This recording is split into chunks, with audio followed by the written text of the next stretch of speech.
जी सायकलवर जाणारी मुलगी आज डिफेंडरमध्ये बसते ती अशी मी कधी विचारही नाही केला, इमॅजिनेशनच्या बियॉन्ड इमॅजिन आहे. केलाच नव्हता. ते अशी अशी रिलेटिव्हज तुला कपडे अजूनही घालतात. नावं ठेवतात. अजूनही की अरे तुमच्या मुलींचे असे असे व्हिडिओज बघितले आम्ही, एवढे एवढे छोटे कपडे घालते.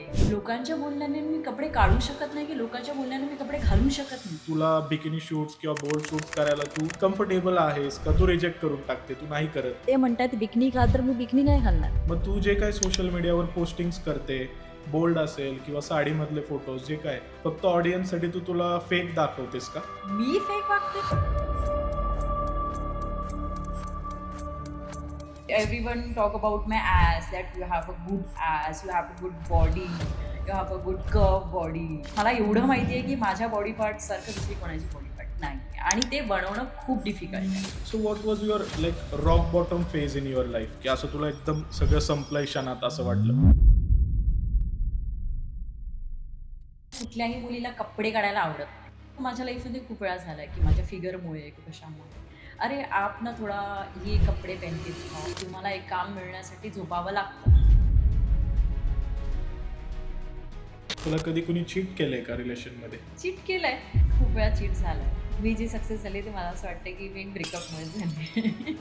आता जेनझी जमान्यात तर बापरे, व्हॉट्सअपवर चॅटिंग, व्हॉट्सअपवरच ब्रेकअप, व्हॉट्सअपवरच सगळं हनीमून, सगळं व्हॉट्सअपवर होतं आज. सो प्रियंका, प्रॉस्टिट्यूशन किंवा वेश्या व्यवसाय जे आज आपल्या भारतामध्ये किंवा जगभरात सर्रास सुरू आहे, तर वेश्या व्यवसाय लिगल झाला पाहिजे का भारतात? हो. नमस्कार मित्रांनो, मी उत्कर्ष कुदळे स्वागत करतो आपल्या सर्वांचं फ्रीडो अल्टिमेट कम्फर्ट प्रेझेंट्स गप्पा कट्टामध्ये. आज तुम्हाला वाटलं असेल की मी असं का म्हणलो, तर आजच्या आपल्या एपिसोडचे स्पॉन्सर आहेत फ्रीडो युअर अल्टिमेट कम्फर्ट सोल्युशन. त्यांचे जे प्रोडक्ट्स आहेत, तुमचं गुडघेदुखी असेल, तुमचे पाय दुखत असतील, तुमचा मणका दुखत असेल, बसताना, चालताना, बोलताना तुम्हाला काही त्रास होतोय, त्यांच्याकडे त्याचे एक नंबर सोल्युशन दिलेले आहेत. आपल्या आजच्या गेस्टला पण आपण त्यांचे काही प्रोडक्ट्स दिलेले आहेत. काय प्रोडक्ट्स आहेत ते जर चेकआउट करायचं असेल तर त्यांची लिंक आपण डिस्क्रिप्शनमध्ये दिलेलीच आहे. आजच्या आपल्या ज्या गेस्ट आहेत प्रियंका खोलगडे मॅम. तर प्रियंका खोलगडे या साऊथ इंडियन ॲक्ट्रेस आहेत, त्या मराठी आहेत, त्यांनी मॉडेलिंग केलेलं आहे, त्या एक इन्फ्लुएन्सर आहेत आणि सर्वात महत्त्वाचं त्या बिझनेस वुमेन आहेत. त्या ट्रेडिंगही करतात आणि त्यांची एक VFX कंपनी देखील आहे. आज त्यांची आपण यशोगाथा जाणून घेणार आहोत, की कसं एका ॲटलास सायकल जो चालू केलेला प्रवास आज येऊन डिफेंडरपर्यंत पोहोचलेला आहे, जी 2 करोड रुपयांची गाडी आहे. आणि अशा या जर्नीमध्ये त्यांना बऱ्याचदा कास्टिंग काउच असेल किंवा खूप अशी जी डार्क रिॲलिटी आहे बॉलिवूड, टॉलिवूडची, ती एक्सपिरियन्स करायला मिळाली. तर त्याबद्दलचे किस्से आहेत. त्यांना एक भूत भेटलं होतं, ते कुठेतरी ट्रॅव्हल करताना, तर त्याच्याबद्दलचा देखील किस्सा आहे. आणि मोस्ट इम्पॉर्टंट, त्यांनी त्यांच्या बॉयफ्रेंडबद्दल देखील खुलासा या पॉडकास्टमध्ये केलेला आहे. तर जे त्यांचे फॅन्स आणि फॉलोअर्स आहेत, नक्की हा पॉडकास्ट बघा शेवटपर्यंत. स्वागत आहे प्रियंका तुझं गप्पा कट्टावरती. Thank you so much. कशी आहेस तू? काय चाललंय आजकाल तुझ्या लाईफमध्ये नक्की? सगळं मस्त आहे, मजेत आहे. जसं लोकांना माहिती आहे की मी गाडी घेतली, हे घेतलं, तर एकदम लॅविश तिची लाईफ आहे. तर तशीच चालू आहे माझी. लोकांची थोडी बुरी नजर पण आहे, चांगली नजर पण आहे. चांगलंही बोलतायत, वाईटही बोलतायत की काय गरज आहे असं सगळं करायची? काय दाखवायची गरज आहे? आणि माझ्याकडे आहे, मला दाखवायचं आहे. बरोबर. आता मी हं. तुझं जसं पाहिलं, तुझ्या हं. इन्स्टा फीड असेल किंवा तुझं YouTube हं, हं, हं. चॅनलवरती तू व्लॉग्स पोस्ट करते. तुझी एकंदर लाईफस्टाईल खूप अशी लक्झरी आणि लक्झरी आहे. लॅविश लाईफस्टाईल तू बरोबर. जगते. हं, हं. तर आता हे इतपत येणं तर एवढं सोपं नसणार आहे, हं, की हं. डायरेक्ट तुझा जन्म झालाय आणि तू करेक्ट आहे. लाइक कोण? चांदीच्या चमच्यातच जेवण बरोबर. करते असं नाहीये. नाही, नाही. तर आता मला ते जाणून घ्यायला आवडेल, की ज्यावेळेस ही प्रियंका हं, आज जी आहे, हं. एवढं डिफेंडरमध्ये फिरते किंवा करेक्ट, वेगवेगळे करेक्ट. लक्झरी इव्हेंट्सला जाते. ॲज अ हं, गेस्ट म्हणून तुला बोलवलं हं, जातं. हं. You are a trader as हं, वेल. हं, हं. तर ज्यावेळेस तीच प्रियंका मागे 20-25 वर्ष ज्यावेळेस जाऊन तिचं लहानपण हं, बघते, तर हं. त्या लहानपणीच्या प्रियंकाला ती काय सांगेल? अ, माझं असं नव्हतं मन, की मला नाही बनायचं असं. होतं, स्वप्न होते माझे. पण इथपर्यंत नाही, की मी गाडी घेईल, मग मी डिफेंडर घेईल, मग मी घर घेईल. हे असं मी इथपर्यंत स्वप्न नाही बघितले. माझं अशी इच्छा आहे, की जेवढं जमतं तेवढं स्वप्न बघावं आणि नाही झालं तर मग आपण स्वतःला कोसतो किंवा लाईफला कोसतो. तर जेवढं होतं तेवढं करावं. सो माझ्या माझ्या हिशोबाने मी मेहनतीवर जास्त हे फोकस करते. आपण करत राहायचं आपलं काम. राइट. जेवढं मिळतं, जेव्हा मिळेल तेवढं ठीक आहे. असं नाही की मी एवढं केलं की मला एवढंच मिळायला हवं. तसं नाहीये. माझं रोज मी सकाळी उठते, माझं वर्कआउट करते, ते डेली असतं. भलेही मला कधी कधी डिमोटिवेट होते, रडायला हम्म. येतं, कधी कधी वाटतं की अरे किती दिवस करायचं हे सगळं. पण नाही, मी करत राहिले. पण मला आठवतं एक दिवस की म्हणजे लहानपणीचे क्षण आपल्याला कधीतरी खूप कमी आठवतात. राईट. तर मला एक वेळेस आठवते की रात्रीची वेळ होती आणि मी माझे पप्पा सायकलवर जात होते. आमच्याकडे फक्त सायकलच होती. तर माझे पप्पा विचारत होते, मी काहीतरी 7 इयर्सची होती. तर जुनी पप्पा सायकल असेल ती जुनी, Atlas. एकदम जुनी, जे पुढे बसतात आणि मागे हम्म. एकदम जुन्या काळाची. तर पप्पांनी मला विचारलं होतं की मोठं झालं तुला काय बनायचं? सगळ्यांना, लहान मुलांना विचारतात. राईट. तर मला विचारलं की मोठं झाल्यावर काय बनायचं? सो मी बोलली की आता मला माहिती नाही की पोलीस काय असतं, ॲक्टर काय असतं, आणि डॉक्टर, इंजिनियर काय असतं. तर मी बोलली मला काहीतरी असं मोठं माणूस बनायचं आहे. हम्म. तर मला वाटलं की त्यावेळेला मोठं माणूस म्हणजे पोलीस असतात. आपल्याला लहानपणी असं सांगतात ना, पोलीस येईल, हा. मारेल तुला. So मला वाटलं की मोठे माणसं असतात. तर मी बोलली मला काहीतरी मोठं बनायचं म्हणजे मला पोलीस बनायचं. सो तेव्हापासून माझं तेच एक मोठं होतं लाईफचं की मला काहीतरी बनायचं बस. ओके. म्हणजे आधीपासून तुझ्या एक डोक्यामध्ये आधीपासून होतं की जेव्हा माझे खेळायचे दिवस होते आणि म्हणजे लहान हम्म. मित्रमैत्रिणींसोबत जायचे किंवा खेळ-भांडी खेळायचे दिवस होते, तर तेव्हापासून माझे स्वप्न होते की मला काहीतरी बनायचंय. बस. Okay. So since beginning you are like a boss from lady. Childhood. Yes, तुला येस, येस. आधीपासून ते कमांडिंग आधीपासून पोझिशन आय मध्ये जस्ट राहायला वॉन्ट टू डू आवडतंच. Something in my life. जे माझ्याकडे ओके. नाहीये त्याच्यापेक्षा जास्त मला अचीव्ह करायचं. नाईस. सो मी ज्यावेळेस आता ही जर्नी बघतोय, की तू जसं सांगितलं, की Atlas सायकलवर फिरण्यापासून ते आज तू स्वतःची डिफेंडर डिफेंडर घेतलेली आहे. घेतली. ही तुझी जर्नी आहे. तर यामध्ये मग तुझं एज्युकेशनल बॅकग्राऊंड काय आहे? थोडंसं प्रेक्षकांना तुझ्याबद्दल सांग, शुअर, ज्यांना शुअर, शुअर. प्रियांका कोण आहे हे माहीत कोण नसेल. आहे हे माहित नाहीये. म्हणजे सगळ्यांना माहिती आहे की हं. प्रियंका, प्रियंका, प्रियंका. पण हे माहित नाही की प्रियंका कोण आहे, का आहे, इथपर्यंत कशी आली आहे, राइट. ती लहानपणी कशी होती किंवा तिचं एज्युकेशन आहे कोणाला माहित नाहीये. सो माझं एज्युकेशन तर एम.कॉम मी कंप्लीट केलं. स्टार्टिंगला मी शाळेत होती एकदम, ते पण अशा मराठी इंडस्ट्रीत हं, होती. हं, हं, हं. तर मम्मी पप्पा असे म्हणत होते की कशाला एवढं शिकायचं. 12वी नंतर माझं लग्न लावणार होते माझे मम्मी पप्पा. ते आपले मराठी माहिती कशी राइट. होते, टिपिकल. एकदम टिपिकल. तर माझे मम्मी पप्पा तसे होते.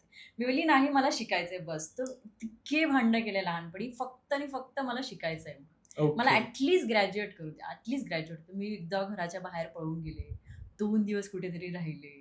मग खूप सारं ते पोलिसचं हे झालं. म्हणजे व्हेन आय वॉज इन 16 हं, हं, इयर्स हं, ओल्ड. हं. खूप सारे असे कांड केले, फक्त आणि फक्त मला शिकायचंय. असे ओके. नाही की कुठले मुलाचे कांड होते, की मला तर बॉयफ्रेंड हं. होता, मला त्याच्यासोबत लग्न करायचं, हं, असं हं, काही हं. नाही. मी त्यांना तेच म्हटलं, की माझ्या वयात असताना मुली फक्त हेच हट्ट करतात, की मला त्या मुलासोबत लग्न करायचंय, की मला हं. तिथे राहायचंय, की मला हे बनायचंय, की मला हे खायचंय का ते घ्यायचंय. पण माझा काय हट्ट आहे तुमच्याकडे, की मला फक्त ग्रॅज्युएट व्हायचंय बस. बरोबर. मग आता ग्रॅज्युएशन ज्यावेळेस तू कंप्लीट केलं, हं. आफ्टर दॅट मग तू नक्की कसं ग्रो करायला चालू केलं? कारण मला हं. असं वाटतं, की बऱ्याच जे या क्षेत्रामध्ये असतात, हं. मुली असतील, मुलं असतील, मुलं असतात. तर ते थिएटर करत-करत थोडं-थोडं पुढे करेक्ट, येतात करेक्ट, करेक्ट. ॲक्टिंगमध्ये. हं. तर मग तुला त्यावेळेस कधी ॲक्टिंग आणि मॉडेलिंगचा इंटरेस्ट हं. जागा झाला? हं. मला तर स्कूलपासूनच काही ना काही करायची इच्छा होती. जसे कथ्थक हे ते. पण मी जेव्हा कथ्थकचं गेले मम्मीकडे, की मला कथ्थक शिकायचंय. हं, आय हं, हं. Was 10 years old. तर आपले मराठीमध्ये, "अरे लग्न करून कुठे जाणार आहेस? कशाला करायची कथ्थक-बिथ्थक, डान्स-वान्स? घरी बस गपचूप, चपात्या कर, चपात्या करायच्या शिक." अशी माझी हं, मम्मी हं, बोलायची. हं. म्हणले, "ठीक आहे, ओके, चालेल." पण मी जशी ग्रो होत चालली तेव्हा आपल्या आई-वडिलांचा थोडासा धाक कमी होतो. तर राइट. जशी मी ग्रो होत चालली, मग मी थिएटर्समध्ये पार्टिसिपेट केले. हं. मग मी महाराष्ट्र कॉम्पिटिशन्सचे थिएटर्स केले. मग तेव्हा मला अवॉर्ड्स मिळाले 2-3 की बेस्ट हं, ॲक्टिंग इन हं, दिस हं, हं. Maharashtra TET level.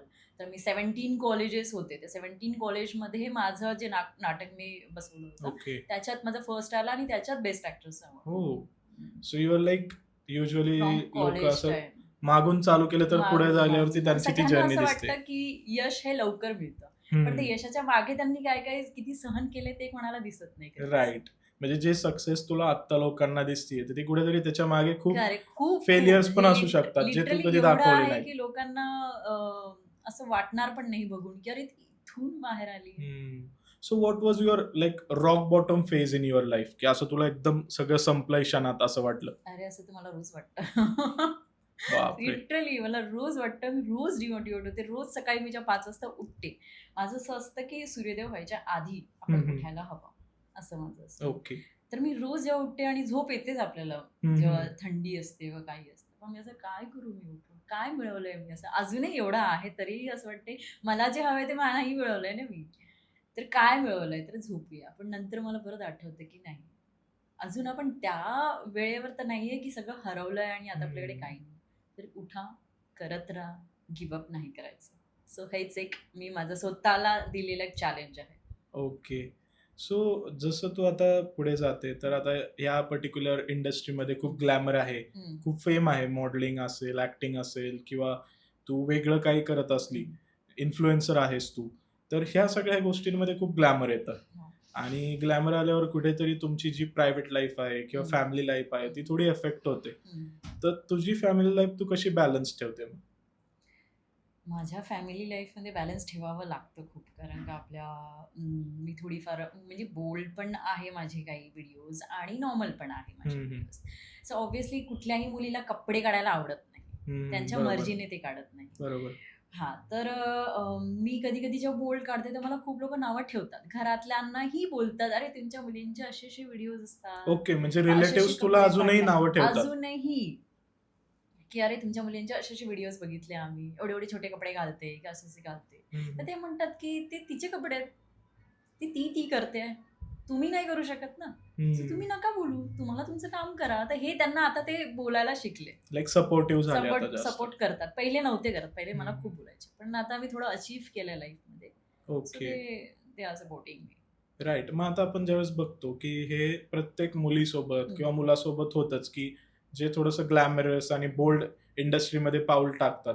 तर ऑब्व्हियसली त्यांना सोशल मीडिया फॉलोअर्ससाठी असेल हं. किंवा ती एंगेजमेंट राहण्यासाठी थोडंफार बोल्ड पोस्टिंग हे हं, हं, करावं हं, लागतं. हं. आजही कुठेतरी त्या गोष्टीला थोडंसं आपण म्हणू शकतो, की निगेटिव्हली पर्सीव्ह केलं जातं. मराठी फॅमिलीज असतील, not typically Marathi, but in general सगळीकडेच. एन्जॉय. तर त्या गोष्टीला आपण जर थोडं वेगळ्या ह्याने बघितलं, की ठीक आहे, समजा फॅमिलीज पर्सीव्ह करतात तिथपर्यंत ठीक होतं. बट मी ज्यावेळेस बघितलं, की तुझ्या सोशल मीडिया फीडवरती पण बरेच जे तुझे फॅन्स असतील, फॉलोअर्स असतील किंवा एक्सटर्नल कोणी असतील, जे तुला फॉलो करतात किंवा तुझं सोशल मीडिया फीड पाहतात. तर त्यांनीही तुझ्या ह्याच्यावरती काही घाणेरड्या कमेंट्स केलेल्या असतात किंवा काही मुलं येऊन तुला ऑब्जेक्टिफाय करतात तुझ्या बॉडी पार्ट्सला, तुझ्या अप्पर बॉडीवर, लोअर बॉडीवर कमेंट करतात. तर तू त्या कशा डील करते म्हणजे बेसिकली? तुला डीएम्स पण येत असतील. मला खूप सारे कमेंट्स येतात. म्हणजे लिटरली माझे जवळचे अशी लोकं आहेत, जे फ्रेंड्स, क्लोज फ्रेंड्स म्हणतात, "अरे, तुझे कसे कमेंट्स असतात, हे ते. तू का लक्ष देत नाही? तू अशी व्हिडिओज का बनवते?" मी म्हणली, "मला घेणं-देणंच नाहीये लोकांशी. लोकांच्या बोलण्याने मी कपडे काढू शकत नाही, की लोकांच्या बोलण्याने मी कपडे घालू शकत नाही. ते म्हणतायत बिकिनी घाल, तर मी बिकिनी नाही घालणार. ते म्हणतायत, की बिकिनी काढ, न्यूड व्हिडिओ टाक, तर मी नाही टाकणार. त्यांच्या मेंटॅलिटीने मी माझी लाईफ चेंज नाही करू शकत ना. माझ्या लाईफचा गोल आणि माझ्या लाईफचा जो दोरी आहे ती माझ्या हातावर आहे. लोकांच्या हं. मेंटॅलिटीवर नाही आहे. सो मी मला त्यांच्यावर बिलकुल लक्ष देत नाही कमेंट्सवर. आणि कधी-कधी मी साडीचं टाकते, तर तेव्हाही चांगले कमेंट्स येतात. "अरे, खूप सुंदर दिसते. बोल्ड नको करत जाऊ. साडीवर खूप छान सुंदर दिसते. नथ घालते तेव्हा खूप सुंदर दिसते." म्हटलं, "ठीक आहे, मला सगळंच करायचं. असं नाही की टिपिकल मला मराठीच लूक करायचा आहे हं. आणि टिपिकल मला बोल्ड करायचं आहे. मला जे हवं असतं, माझा बॉडी पार्ट असा आहे की everyone talk about my ass, that you have a good ass, you have a good body, you have a good curve body." मी लक्ष नाही देत. मला माहिती आहे माझी बॉडी पार्ट काय आहे, कसा आहे, आणि ते मला एवढं माहिती आहे की माझ्या बॉडी पार्टसारखं दुसरी कोणाची बॉडी पार्ट नाही आहे आणि ते बनवणं खूप डिफिकल्ट आहे. आणि तू नॅचरली आणि मी केलेलं आहे. नॅचरली आहे आणि नॅचरली असून सुद्धा त्या बॉडी पार्टला कट किती द्यायचंय ते तुम्हाला हं. माहिती असायला पाहिजे. बरोबर. मग आता ज्यावेळेस तू बघते, की तुझी जी बॉडी आहे त्याला युजुअली जर आपण एक मॉडेलिंगच्या भाषेमध्ये, हं. टर्मिनॉलॉजीमध्ये बघितलं तर you have like a our glass figure. हं. ज्याला आपण एक बिकिनी बॉडी बोलू बिकिनी शकतो. बॉडी. मग तुला असे बऱ्याचदा ऑफर्स येत असतील, की तू बिकिनी शूट्सला तुला करेक्ट. कॅलेंडर शूट्सला ऑफर येत असणार, की तुम्हाला फेस ठेवू आम्ही कॅलेंडरचा पूर्ण. हं. तर मग यावेळेस तू कसं रिएक्ट करते, की तुला बिकिनी शूट्स किंवा बोल्ड शूट्स करायला तू कम्फर्टेबल आहेस का? तू रिजेक्ट करून टाकते, तू नाही करत? माझी बिकनी बॉडी आहे. मला I love my curve and I love my body. I want to wear the bikini. But मी असा विचार केलाय की एक पॉइंटला मी बिकनी वेअर करेल हं, किंवा हं, हं. तसा जर काही प्रोजेक्ट असेल चांगला त्या लेव्हलला, तर मग मी वेअर करायला मला काही हरकत नाहीये. ओके. आणि मी लोकांच्या मेंटॅलिटीवर कधीच जात नाही, हं, की हं, अरे हं. ते काय म्हणतील, अरे हा असं असं म्हणेल, अरे ते 4 लोकं काय म्हणतील, तर 4 लोकांवर माझी लाईफ डिपेंड नाहीये ना. बरोबर आहे. म्हणजे तू हं. उद्या साडी जरी घातली, हं. त्याच्या खाली चांगल्या कमेंट करणारी आहेत, आणि वाईटही वाईटही बोलणार आहेत, की आहे. साडीमध्ये त्यांना काही ना काही पिक्चराइज करायचंय, ते काही ना काही कमेंट करणारच आहेत त्या गोष्टीवर. बरोबर. आणि तू उद्या जाऊन कुठलाही बोल्ड आउटफिट घातलं, तू नॉर्मल जिम आउटफिटमध्ये जरी व्हिडिओ स्टोरीला टाकला, तरी लोकं तेच येऊन बोलणार आहेत. तेच. सो ते तर तू चेंज करू चेंज शकत नाही करू नाहीये. शकत. लोकांची मेंटली आपण चेंज नाही करू शकत. So तुम्हाला कसं राहायचंय, तुमच्या लाईफचा गोल तुम्हाला कसं अचीव्ह करायचं ते तुमच्या हातात आहे. राईट. म्हणजे तुझं बेसिकली हेच म्हणणं आहे, की मी काय कपडे घालते किंवा नाही घालत, मी काहीही पोस्ट करू. हा माझा स्वतंत्र अधिकार आहे. You are nobody to talk. Correct correct. Okay. So जसं आता तुझा हा बोल्ड अवतार पण आहे. तुझी एक थोडीशी इनोसेंट, थोडी सोज्वळ बाजू पण दिसते सोशल मीडियावरती तुझ्या फॅन फॉलोइंग्सला.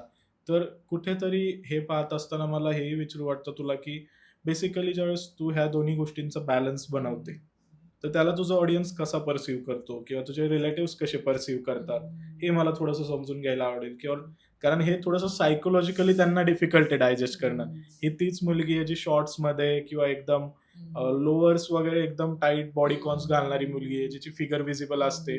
आणि ही तीच मुलगी आहे जी एकदम पारंपरिक साडीमध्ये पण तेवढीच सुंदर, सोज्वळ दिसते. बरोबर. So how do you manage it like? म्हणजे मला असं नाही आहे की मला बोल्ड राहायला आवडतं. मी खूप म्हणजे लिटरली माझं एक पार्ट बघितलं, की मी एक साडी किंवा नॉर्मल वेअर किंवा मी देव खूप करते. सो मला ते करायला जास्त आवडतं. पण ते असंही नाहीये की मला मला तसंच राहायचं आहे. पण मला आवडतंय म्हणजे माझी तशी बॉडी आहे, माझी अशी हावरग्लास फिगर आहे. त्या गोष्टीनुसार मला वेस्टर्न कपडे घालायलाही आवडतात. पण काही-काही लोकांना असं वाटतं की अरे, आपने ये कपडे पहने हैं ऐसे अब, फिर आप साडी क्यों पहनी हो? फिर आपको ये ऐसे मतलब तुम्हाला असं खोटं वागायची काही गरज नाहीये. मग तू जे काही सोशल मीडियावर पोस्टिंग्स करते, बोल्ड असेल किंवा साडीमधले फोटोज जे काय, म्हणजे तू तुझी पर्सनॅलिटी फेक करतेस का? फक्त ऑडियन्ससाठी तू तुला फेक दाखवतेस का? मी फेक वागते? मी का फेक वागू? मला लोकांशी काही घेणं-देणं नाही की त्यांच्या मेंटॅलिटीसाठी मी फेक वागेल की मला जे हवंय मी ते वागणार ना. मला जसं राहायचंय तसं मी राहणार. पण मग हे कसं काय होतंय? म्हणजे दोन्ही गोष्टी एकदम अपोझिट आहेत ना. तू एकदम तुझ्या बॉडी रिव्हीलिंग क्लोथ्स पण घालतीये आणि इकडं तू साडी पण घालते. ती माझी लाईफ आहे. लोकांच्या मेंटॅलिटीवर मी माझी लाईफ चेंज नाही करू शकत, की त्यांना आवडतं की मी बॉडी घालू, की मी बिकनीज घालू, तर मी बिकनीज घालेल. त्यांना आवडतं की मी साडी घालू, तर मी साडीच घालेल. मला जे आवडतं जे ट्रेडिशनल असेल, काही फेस्टिव्हल असेल, जे गुढीपाडवा आहे, ती साडी घातली साडी. आणि जिथे पार्टीचे वेअर असेल डिसेंबर 3rd तर सकाळी गोव्याला गेलो, तिथे बिकनी घातली बिकनी. ओके. मग आता मला तू फेक वागायची काहीच गरज नाहीये Instagram. अच्छा, म्हणजे जे आहे ते रिअल जे आहे ते पर्सनॅलिटी. सगळं रिअलच आहे. ओके. मग जसं आता तू म्हणते की तू रिअल दाखवते सगळ्या गोष्टी, तुझं जे लाईफस्टाईल आहे ते सगळ्या गोष्टी खऱ्या आहेत. मग मी असंही बघतो की तू खूप साऱ्या टेम्पल्सला जातेस आणि तू प्रे करते. मग कुठेतरी ते बॅलन्स करायला आहे का? तू जे पोस्टिंग्स करते, जे काही तुझं बोल्ड लुक्स वगैरे तू पोस्ट करते, मग ते बॅलन्स करायला फक्त एक दिखावा म्हणून तू देव करते का? नाही, दिखावा मी का करणार देवाचा? आणि देवाचा दिखावा करणं मला वाटतं हे काहीतरी कुठेतरी चूक असणार माझ्यामध्ये. त्यांच्या लाईफमध्ये काहीतरी इफेक्ट होईल देवाचा दिखावा केल्यावर. मग तू खरंच स्पिरिच्युअल आहेस का मी इतकी? खूप स्पिरिच्युअल आहे, खूप जास्त. म्हणजे मी जशी दिसते तशी बिलकुल नाही आहे. मला मला मी नॉर्मल जरी कपडे वेअर घातले तरी मी बोल्ड लूकच्या टाईपनेच दिसते. सो मी ते त्यांच्या हिशोबाने मी असं नाहीये की मला लोकांना दाखवायचं आहे की अरे मी चांगली आणि सोज्वळ मुलगी आहे आणि मी आता अशी साडी वेअर केली, इथे या मंदिरात गेली आहे त्याच्यामुळे. नाही, मला आवडतं साडी घालायला, मला आवडतं ड्रेस घालायला, मला आवडतं नॉर्मल वेअर किंवा आपले वन पीस कॉस्ट्यूम घालायला. सो मी घालते. ओके. म्हणजे तू जे काही तुझं स्पिरिच्युअल लिव्हिंग आहे, त्याच्यानुसार तुला ज्यावेळेस ज्या देवाचं दर्शन घ्यायचंय, तू त्या देवाला फॅमिलीसोबत किंवा एकटी जाऊन दर्शन घेऊन येते. करेक्ट. मग तुझ्यासाठी स्पिरिच्युअलिटी नेमकी काय आहे? मला ते जाणून घ्यायला आवडेल. तर मी खूप देवाला मानते. म्हणजे एक शिवाला मी खूप मानते. शिवभक्त आहे. इथेही तुम्ही म्हणू शकता की मी इथे त्रिशूल एकच आहे. माझ्या पूर्ण बॉडी पार्टवर फक्त एकच काढलंय. हे पण मी शिवरात्रीच्या दिवशी काढलंय. ओह! त्याला झाले आता 2 इयर्स. पण मला माहित नाही हे असं का माझ्या लाईफमध्ये मला नाही वाटलं होतं की मी लाईफमध्ये कधी टॅटू काढेल सुद्धा. मला खूप भीती वाटते. पण असं सहजासहजी मला असं वाटलं की एक टॅटू असायला हवा त्रिशूल आणि ओमचा. आणि हा कुठेच बघितला नाहीये. की कोणी दाखवला नाही टॅटूने मला म्हणजे टॅटूवाल्याने दाखवलं होतं की असे टॅटूज आहे तू काढ. म्हणजे नाही मला असं काहीतरी हवंय आणि हे मी मी बनवलंय म्हणजे असं ओके. म्हणू शकते. आणि कस्टमाइज्ड आहे तो. इतकं लोकांना आवडलंय. मी यू कांट बिलीव्ह मी जिथे जात होते ना तिथे सगळे म्हणायचे खूप लोकांनी या टॅटूचा फोटोही काढला. खूप स्पिरिच्युअल खूप सिग्निफिकन्स आहे त्याला. स्पिरिच्युअल ओम तर आणि मी त्रिशूल. खूप शिवभक्त आहे. मी खूप शिवाला मानते आहे. आणि असं लोकं म्हणतात की भोलेनाथ आहे. भोलेनाथ खूप भोले आहे. सो तुम्ही जरी मनाने शिवला भक्ती केली ना तर तुम्हाला जे हवंय ते नक्की मिळेल. ओके. मग तुला कधी असं जाणवलंय का? म्हणजे मी तुझ्या फीडमध्ये बघितलं तू उज्जैनला जाऊन आली आहे महाकाल बाबांचं दर्शन घेऊन. त्यानंतर तू काशी विश्वनाथाला जाऊन आली मी आहे. कैलाशलाही जाऊन आले. कैलाशलाही जाऊन आली आहे. हम्म. सो यातून तुझी शिवभक्ती दिसते आम्हाला. तुझं शंकराप्रतीचं जे प्रेम आहे, भक्ती आहे, ते निस्सीम प्रेम दिसतंय. बट तुला कधी असा साक्षात्कार झालाय किंवा तुझ्या लाईफमध्ये काय तुला एक स्पिरिच्युअल लाइक इन्सिडेंट असा आहे का, जो तुला शेअर करायचा आहे, की का तू महाकाल भक्त आहेस किंवा का तू शिवभक्त आहेस? पहिले तर मी बिलकुल नव्हती. मी पहिले नास्तिक होती फुल. म्हणजे मी काहीच देवाला मानत नव्हती. मी देवळातही जात नव्हती. तर पण माहिती नाही आपल्या अचानक येतं. असं नाही की आपल्याला काही दिसलं म्हणून आपण करतोय, की कोणीतरी सांगितलं म्हणून आपण बघतोय. भक्ती सांगितल्याने किंवा कोणीतरी बोलण्याने नाही होत, ती मनाने हं. होते. तर मला असं एक वेळेस वाटलं, की स्वप्नात असं मला काही दिसलं. ते असं म्हणतात ना, की तुमचे जे काही क्षण आहे ते सांगू नये. हं. पण मला शिवाचं एवढं वेड आहे, की मला ते सांगायला खूप आवडेल या पॉडकास्टवर. नक्कीच, नक्कीच सांग. तर मी आता रिसेंटली गेल्याच वर्षी कैलाश गेली होती. पण त्याआधी कैलासला जायच्या आधी माझे 12 ज्योतिर्लिंग झाले. ओके. पूर्ण 12 ज्योतिर्लिंग मी केले, 4 धाम सुद्धा मी केले. आणि ते मला कधी वाटलं नव्हतं, की नास्तिक मुलगी 12 ज्योतिर्लिंग करेल आणि 4 धाम करेल, ते पण या वयात. आणि ते पण मी एका वर्षात कंप्लीट केले ओह! पूर्ण. Big achievement. मध्ये-मध्ये शूट करताना सुद्धा. माझं शूट होतं एकदा काशीला आणि मला काशीला जायचं होतं एकदा. काशीचं असं आहे, की मला जायचं होतं आणि माझं शूट चालू आहे, कसं होईल, काय होईल, मी कधी जाईल, माझं ते एक ज्योतिर्लिंग राहिलं आहे ते. पण माहीत नाही ती तेलुगू मूव्ही होती आणि ते तेलुगू मूव्ही आणि काशीचा काय संबंध? तर ती तेलुगू मूव्हीचं लोकेशन लागलं काशीला. वॉव! आणि त्या सीन त्या मूव्हीमध्ये पण आहे, की त्या मूव्हीमध्ये मी अशी गंगा आरती करते. म्हणजे लिटरली मला ती गंगा आरती मिळाली. ती मी विचार पण नाही केला होता, की मी जाईल आणि गंगा आरती करेल. त्याच्यानंतर चांगलं दर्शन झालं. म्हणजे ते सगळं काशीचं जे जेवढं आहे गंगा आरती आणि त्याच्याजवळ जे काही बसतात साधू संत त्यांना ते दाखवलं मी.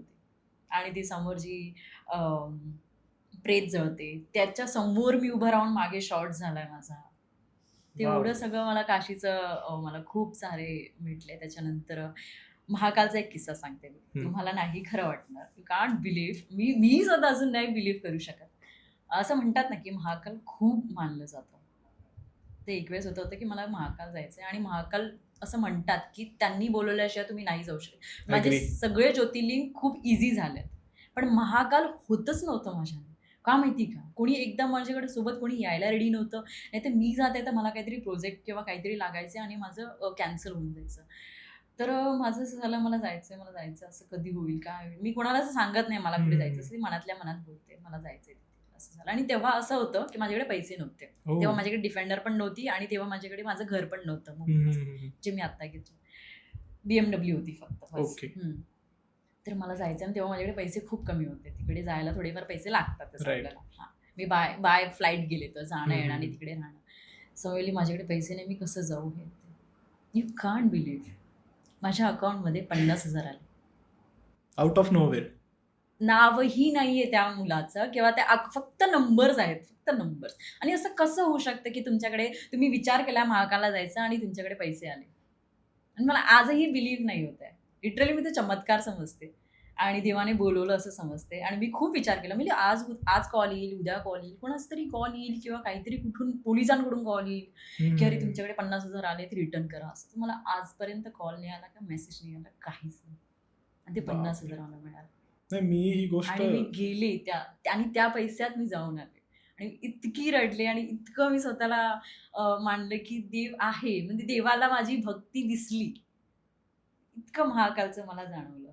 हे खूप लोकांकडून मी हे ऐकलेलं आहे आणि मी स्वतःही यावर्षी महाकालला जाऊन आलोय आता रिसेंटली 1 महिना आधी. सो मला माहिती आहे मी 7-8 वर्ष प्लॅन करत होतो. हं. लिटरली गाडीमध्ये बसायचो आम्ही फ्रेंड्स वगैरे काहीतरी कारणाने कॅन्सल व्हायचं. यावेळी पण भरपूर टेस्ट झाल्या माझ्या म्हणजे मी माझे पॉलिटिकल कॉन्टॅक्ट्स वगैरे यूज करून सगळं ते भस्म आरतीसाठी हं. प्रोटोकॉल जे त्यांचं आहे त्यानुसार सगळं केलं. तिथे गेलो पण आदल्या दिवशी रात्री 9 वाजेपर्यंत आम्ही तिथे होतो टेम्पल पॅरामीटरमध्ये त्यांच्या ऑफिसमध्येच. But we were not sure की उद्या आम्हाला दर्शन मिळणार आहे का नाही. सो आम्ही फक्त एक हात जोडून प्रार्थना केली बाहेरूनच, की तुझी इच्छा असेल तर एवढ्या लांब आलोय तर आम्हाला दर्शन दे. आउट ऑफ नोवेअर एक कॉन्टॅक्ट मिळालं आणि 30 मिनिट्स आम्ही आरतीमध्ये होतो. And those 30 minutes I tell you की मला काहीच आठवत नाहीये. मी काय दुसरं ऐकलंय, बोललंय, बघितलंय. माझं पूर्ण असं फोकस तिकडं महाकालवरती होतं. ती आरती झाली आणि काय माहिती मला सांगताना गूजबम्प्स आलेत आत्ता. त्या आरतीत मला तो प्रसाद पण मिळाला त्यांचा. त्यांच्या चरणी जो अर्पण केलेला हार होता, तो माझ्या गळ्यात टाकला आणि तो माणूस एवढंच म्हणला, की "आपका टाइम बदलेगा अभी." मला एवढं काही वाटलं नाही, फक्त ती एनर्जी फील झाली त्या हम्म. प्लेसची मला. पण जसं आम्ही बाहेर आलो आणि आम्ही जस्ट आमच्या स्टेला आलो. स्टेला आल्यानंतर मला ब्रँडचा कॉल आला आणि जे मी 6 महिन्यापासून चेस करत होतो, it just started happening like within few minutes.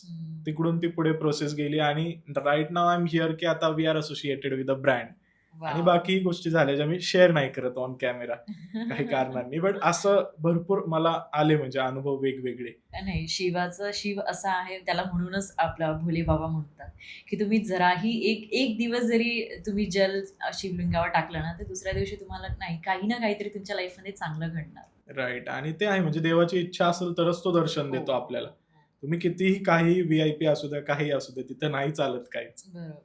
तर आता तुला जसा हा अनुभव आलाय स्पिरिच्युअल वगैरे आणि तू स्पिरिच्युअलिटीमध्ये बिलीव्ह करते. तू जसं बोलली एका वर्षामध्ये तू 4 धाम पण केलं आणि 12 ज्योतिर्लिंग पण केले सेम इयरमध्ये. This is still like my bucket list. I am trying to complete. तर हे ज्यावेळेस तू जर्नी करत होती आणि तुला जसे अनुभव आले, त्यानंतर तुझं लाईफ किती बदललं? माझं लाईफ खूप बदललं. खूप म्हणजे खूप. ॲज अ ह्युमन बीइंग पण मी खूप चेंज झाली आहे. मी खूप इमोशनल होते. मी 2 नंबरची आहे. सो मी खूप इमोशनली आहे. लोकांना लगेच अटॅच होते. म्हणजे लिटरली मी एका शूटवर गेले आणि तिथे 30 डेजचं शूट असतं. तर ते कनेक्शन एक फॅमिली बनते त्या शूटवर Right, right. सगळ्यांसोबत. मेकअपवाल्यांसोबत म्हणा, एक स्पॉट बॉय सोबत म्हणा, की डायरेक्टर सोबत सगळ्यांसोबत एक फॅमिली Stylers बनते. वगैरे तर जेव्हा मी सगळे. घरी येते तर मी लिटरली त्या लोकांसाठी रडते. की मला जायचंय, मला हैदराबाद जायचंय किंवा मला चेन्नई जायचंय, मला त्या लोकांशी बोलायचं. मी फोनवर बोलत राहते. मी एवढी अटॅच होती आणि मला खूप त्रास होता म्हणजे त्या माझ्या अटॅच बिहेवियरचा. व्हायचा. हां, खूप अटॅच व्हायचं. मला कुठे लक्ष लागायचं नाही. तर मी कसं चेंज करू माझं बिहेवियर असं नाहीये. म्हणजे लोकांसारखं आपल्यालाही वागायला हवं. जशी लोकं आहेत तसे आपल्याला चेंज व्हायला हवं. राइट. थोडं प्रॅक्टिकल खूप गरजेचं आहे. प्रॅक्टिकल राहायला हवं. तर मग हे करता मी इतकी प्रॅक्टिकल झाली. इतकं मी माझ्या परिस्थितीनुसार मी स्वतःला चेंज करायला लागली आणि इमोशनली एवढी मी कमी झाले. तर ते मला बिलीव्ह नाही होत, की मी अशी कशी काय मी चेंज होऊ शकते आणि खूप कॉन्फिडन्स यायला लागला मला लोकांसमोर बोलायला, जायला, काम करायला. सेम म्हणजे मला थोडंफार तसं फील झालं की आय बिकेम मोर कॉन्फिडेंट. हम्म. म्हणजे लास्ट इयर मी जगन्नाथपुरीला गेलो होतो. हम्म. सो फॉर्च्युनेट होतो की आमचे जे तिथे कॉन्टॅक्ट होतं, तर त्यांनी आम्हाला ऑलमोस्ट लाईक 50 मिनिट्स आतमध्ये थांबून दिलं, बसून मेडिटेट करून दिलं त्या गाभाऱ्यामध्ये. नंतर दर्शनाला पण असं त्यांनी नेलं आम्हाला की we just entered and doors closed. हो. सो फक्त मी आणि माझी फॅमिली आतमध्ये आणि तिथले पुजारी. सो आम्ही प्रॉपरली लाईक 15 मिनिट्स दर्शन घेतलं, मग ती आरती पाहिली आणि आम्ही मग बाहेर आलो. आणि प्रसादाला पण आम्हाला एवढे तुलसी पत्ता मिळाले असे न मागता पुजाऱ्यांनी स्वतः दिले त्या. सो तो एक वेगळा अनुभव होतो. म्हणजे तिथेही मला एक एनर्जी फील झाली आणि नंतर महाकालला गेल्यावर आता. तर मला असं वाटतं की जे लोक ऍक्च्युअली स्पिरिच्युअलिटीमध्ये बिलीव्ह करतात आणि प्युअर इंटेन्शन्सनी जातात, त्यांना न मागता बऱ्याच गोष्टी देऊन जातो देव. बरोबर. आणि जे फक्त काहीतरी मागायसाठी किंवा मन्नत घेऊन जातात, ते कुठेतरी त्या लोकांना मे बी वेगळा अनुभव येत असेल. I am not sure. मला न मागता भरपूर काय देतो देव. नाही, मलाही खूप न वागता मिळालं लाईफमध्ये माझ्या. खूप जास्त. म्हणजे मी कधी विचारही नाही केला होता की अशी माझी लाईफ होऊ शकते. जी सायकलवर जाणारी मुलगी आज डिफेंडरमध्ये बसते, ती अशी मी कधी विचारही नाही केला. Imaginationच्या beyond इमॅजिन आहे. केलाच नव्हता आम्ही. कारण मला माझी पूर्ण मंथली इन्कम होतं. म्हणजे मम्मी मला द्यायची ₹500 महिन्याला. तर मी ₹500 आणि मी खूप सेव्हिंगवाली मुलगी आहे. मला खूप असं सेव्हिंग करायला खूप आवडतं. भलेही माझ्याकडे म्हणजे खायला पैसे नसतील, पण मी ते सेव्ह करणार माझ्या बँकेत आणि ते बघून मी खुश होणार. अरे माझ्याकडे ₹500 असं. तर मी तशीवाली मुलगी. तर मी ते ₹500 मध्ये पण मी काहीतरी ₹300 सेव्हिंग करायचे आणि 200 मध्ये मी माझं खाणं-पिणं लहानपणी आपल्याला खायला खूप शौकीन असतं. मी खायचे, प्यायचे आणि ते सगळे सेव्हिंग करायचे. तिथून डिफेंडरची म्हणजे ₹200 वाचवणारी मुलगी आज 2 करोडच्या गाडीमध्ये आली आहे.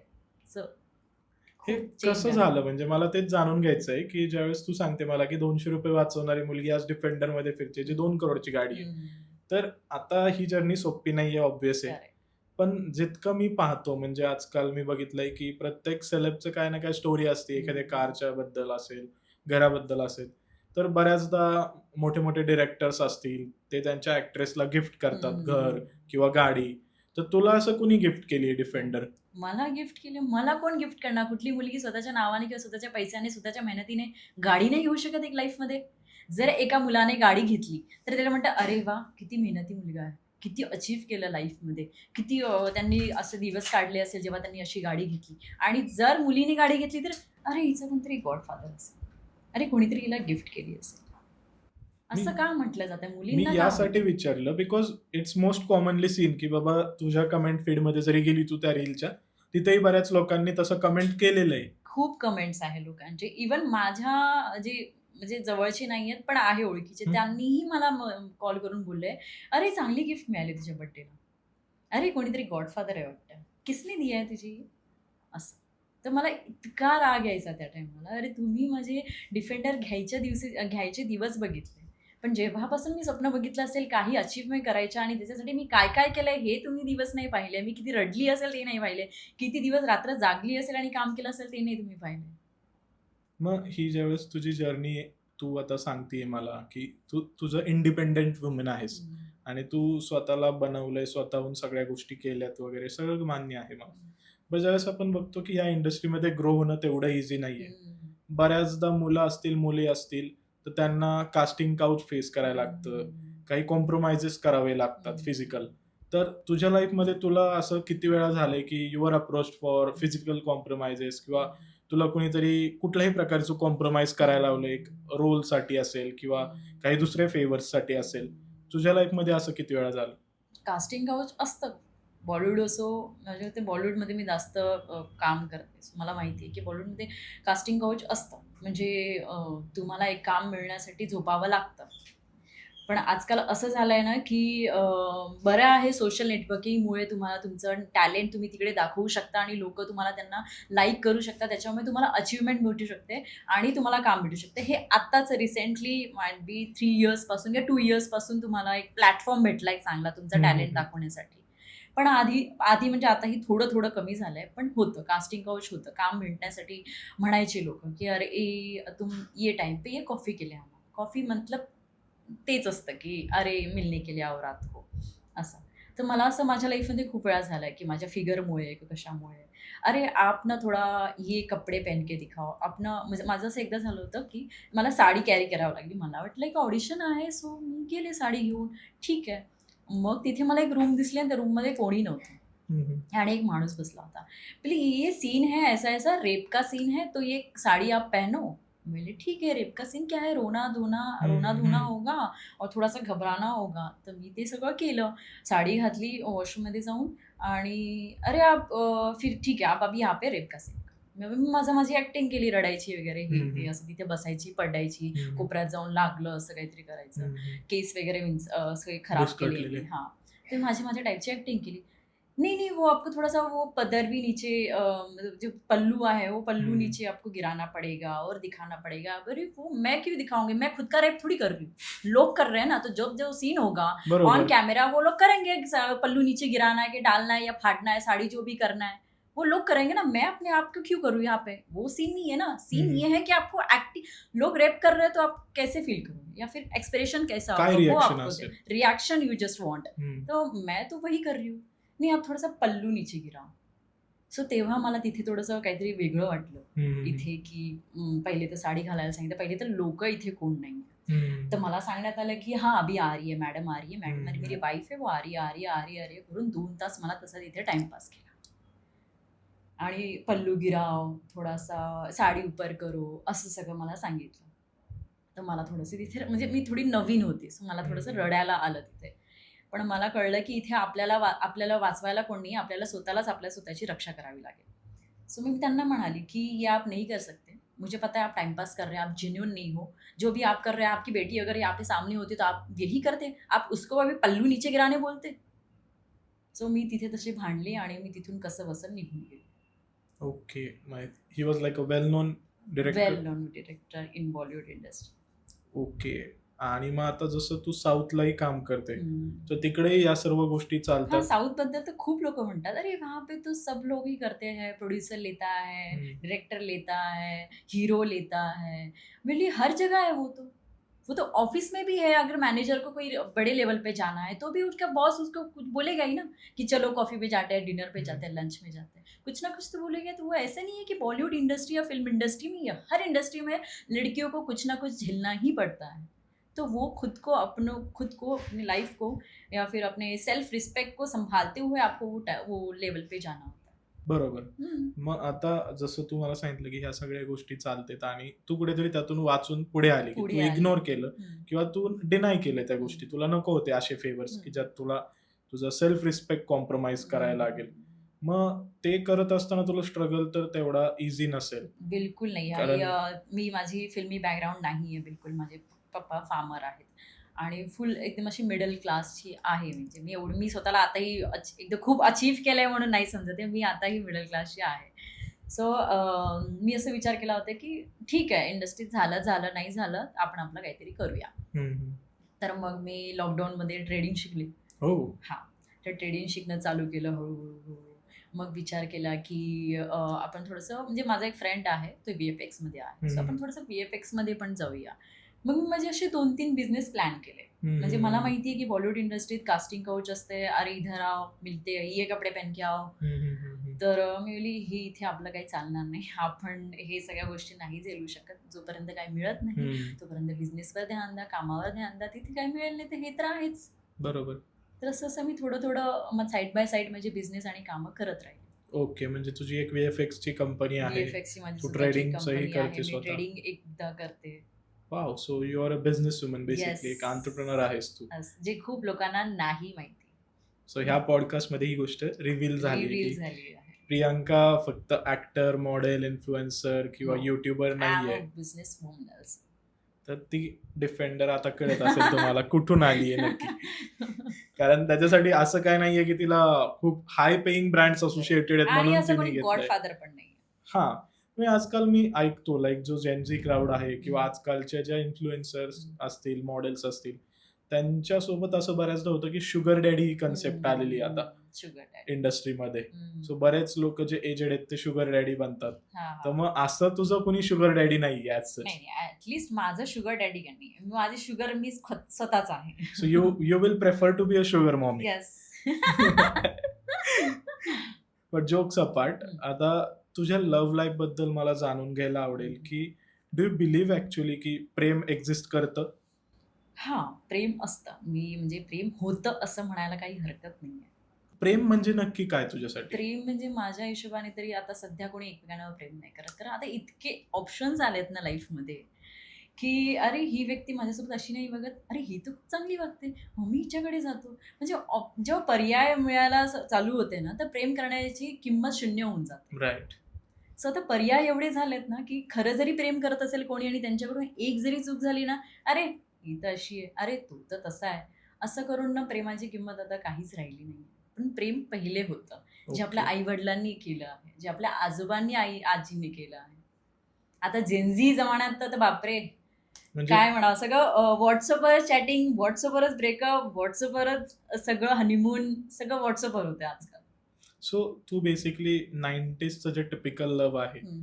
त्या कॅटेगरीमध्ये येते. Like you like to be in that old fashion love life. हं. एक ओल्ड फॅशन कपल जसं एकमेकांना प्रेम करतं त्या हम्म. टाईपमध्ये. हं. सो तुझं असं काय नाहीये, की you are not into friends with benefit हं. और ब्रेंड कम लिंक, जे काही टर्म्स आहेत आजचं जेन झीचे, तू त्या गोष्टींमध्ये नाहीयेस. नाही. मला फ्रेंड्स विथ बेनिफिट किंवा वन नाईट स्टँड असं काहीतरी, अशी काही नावं आहेत. तर ते मी त्याच्यात बिलकुल बिलीव्ह नाही करत. मला असं पहिलं हवं आहे, की मन जुळणं जास्त गरजेचं आहे.